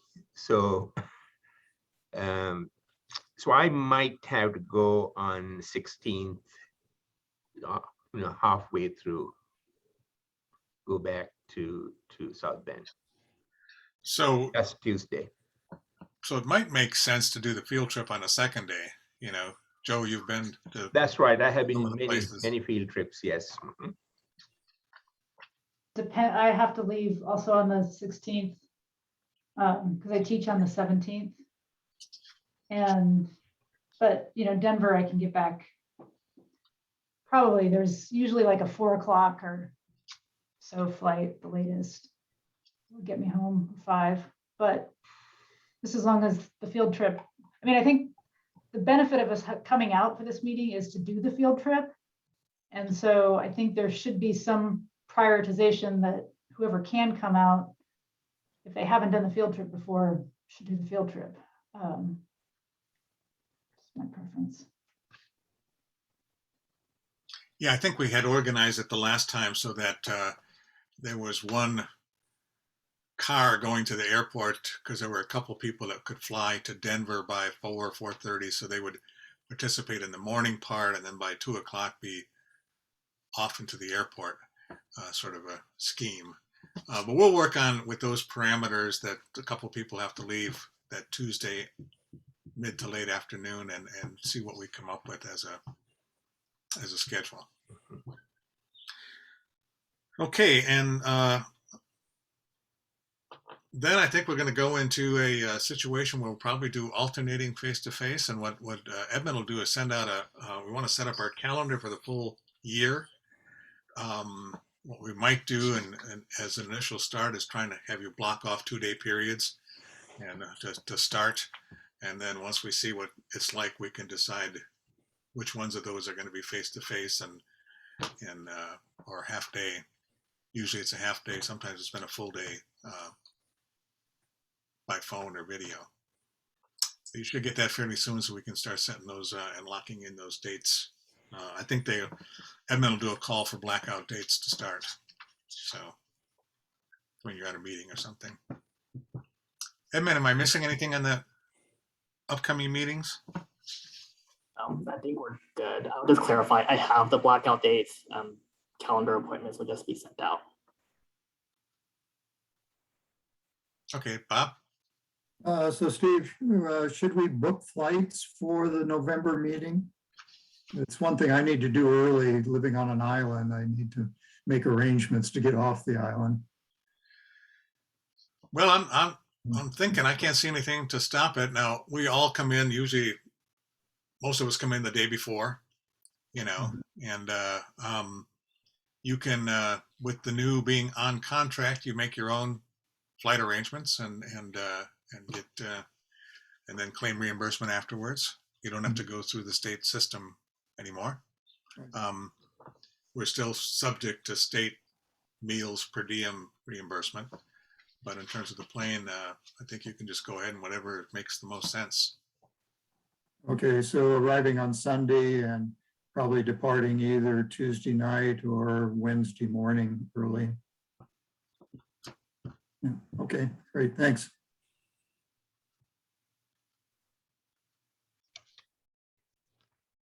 Okay, I guess nothing else on this. I don't think there's any public comment on this item. Move on to Emmett. Move on to item 9, which is a review of items for follow-up. Yes, can you guys hear me? You're very soft. I'll try to speak louder. That's good. Okay. So the items for follow-up is today, ISB member Tanya Heikela made 2 disclosures about her involvement, her previous involvement in the Delta Science Governance Survey, which she is no longer involved in, and also she's been invited to help with the planning of the salinity workshops for 2022. So we'll update our disclosures webpage with those new disclosures. In terms of the monitoring enterprise review, Joe mentioned that it is now out for public comments, and public comments are due November 12th. At the same time, individual ISB members should also review that version of the report and send in any additional comments that you may have during the public comment review period. In terms of our discussion of the planning retreat, Steve mentioned that a public report of a draft assessment of the Delta ISB by the Delta Science Program should be released before your November meeting. So that's something to keep a lookout for. And then based off today's discussion, I will summarize some of the ideas for prioritization and then send it back out to the individual ASB members for your planning retreat in November. And the idea for the planning retreat in November is to break out into small groups where you could discuss in more depth about the review topics, and also in light of the priority criterion that we'll send out based off today's discussion. Before I move on, is there anything anyone would like to add or correct for the November planning retreat?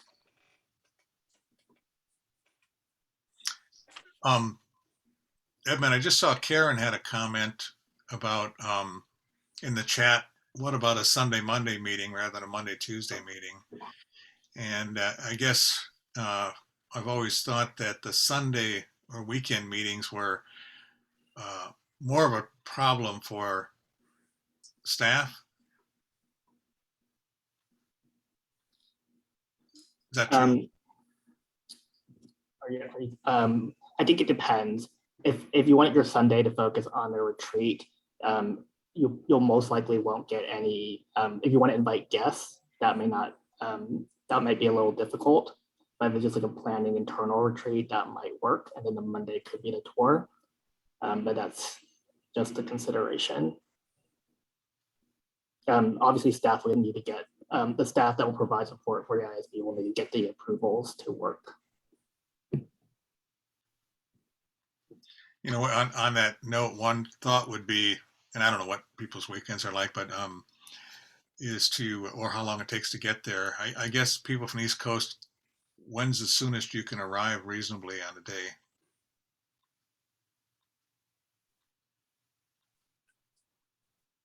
Sorry, are you talking about on Sunday or Monday? Let's say Sunday. Yeah, the direct flight is late. Like my direct flight gets in at 5:50 p.m. I mean, I can get there. Yeah, I can't really get there earlier. If you wanted to start on Sunday, I'd have to fly in on Saturday. You can't really meet the same day you fly in. Okay. You can get out the night of if you end early enough. Like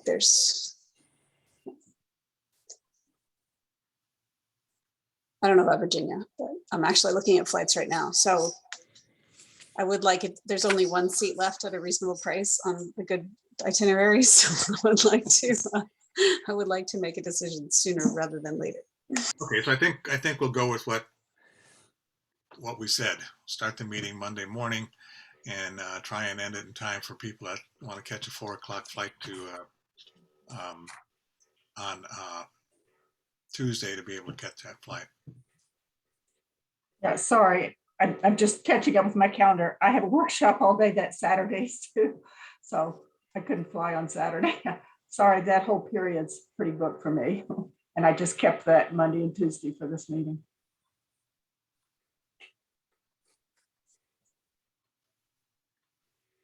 Okay, Edmund, do you have anything else?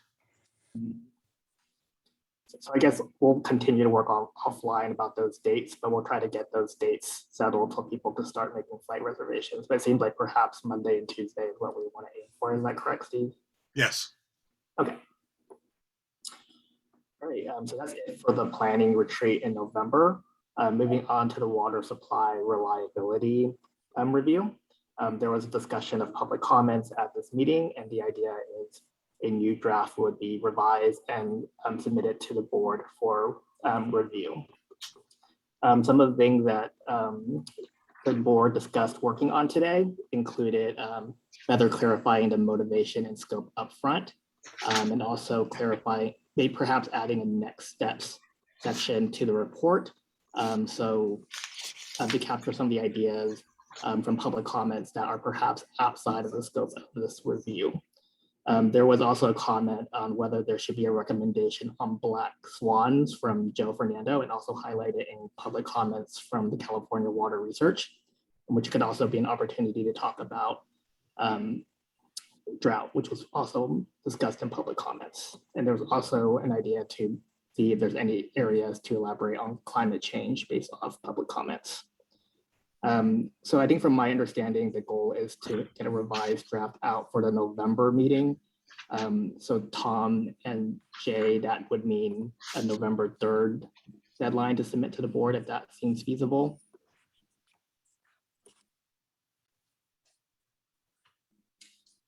And the other specifics, ISB member follow-up items for this is that Bob Nyman has some citations on reviews from South Africa that might be of use that he'll send over.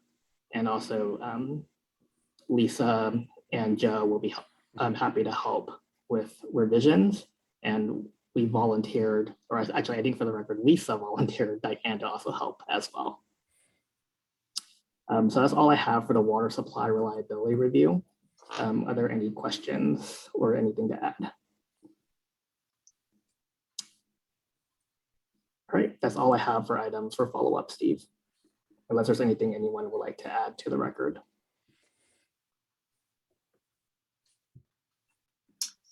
Doesn't look like it, so great job, Edmund.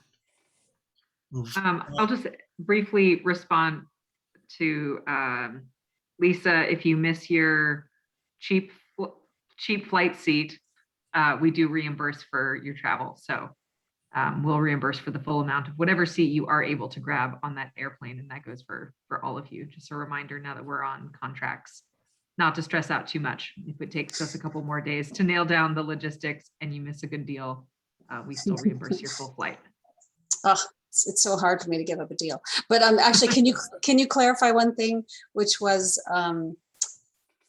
is there an annual budget for travel? Because that was the concern. If we did a lot of last minute scheduling, I could rack up some fees pretty fast. Yeah, so we understand that travel is going to vary a lot from member to member. And so we set a travel budget initially in your contracts. And then as the year or years progress, we can make amendments to your contract to accommodate the travel budget that is actually appropriate for you. Okay, thank you. Okay, thanks, Karen. Item 10, public comments for items not on the agenda. I see Deidre's hand is raised. Yes, we have from Deirdre, and Deirdre, you have the ability to unmute. Yeah, thank you. I did send Deirdre Desjardins, California Water Research. I did send a follow-up letter after SB 821 was signed. Some of our concerns were not just with resolving the immediate crisis, but with the governance issues that led to the crisis. And one of the things that really stood out to our advocacy team was that the first public notice of this was around September when the new members got seated and there were no contracts. And by then, the whole situation had developed to a full-blown crisis. And it took months of forensic investigation and I do that professionally. I'm very good at it, but it took months of very skilled, very in-depth forensic investigation to figure out what had actually happened, to do a Public Records Act request for the exempt position request that was sent to Cal HR in April of 2020 to create exempt employee positions for the Delta Independent Science Board. And our concern was that wasn't noticed to the Independent Science Board members. It wasn't on the agenda. It wasn't ever public. And the whole issue of converting the Delta Independent Science Board members to salaried employees.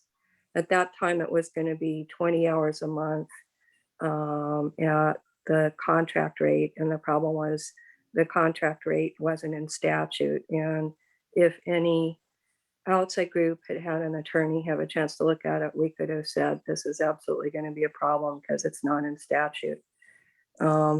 So we're going to be asking for more transparency going forward about the Delta Independent Science Board budget and so forth. And some of it is also just the Science Board has never really been treated as a standing board of the state.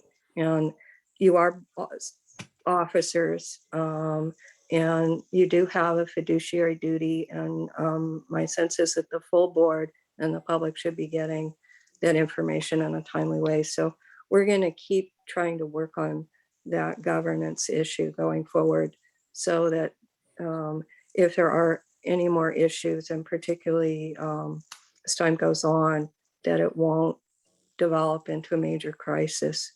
And also another goal of ours was just to develop a large coalition that clearly supports the board to also deal with some of the internal politics issues, which at least from our point of view, were very clearly present.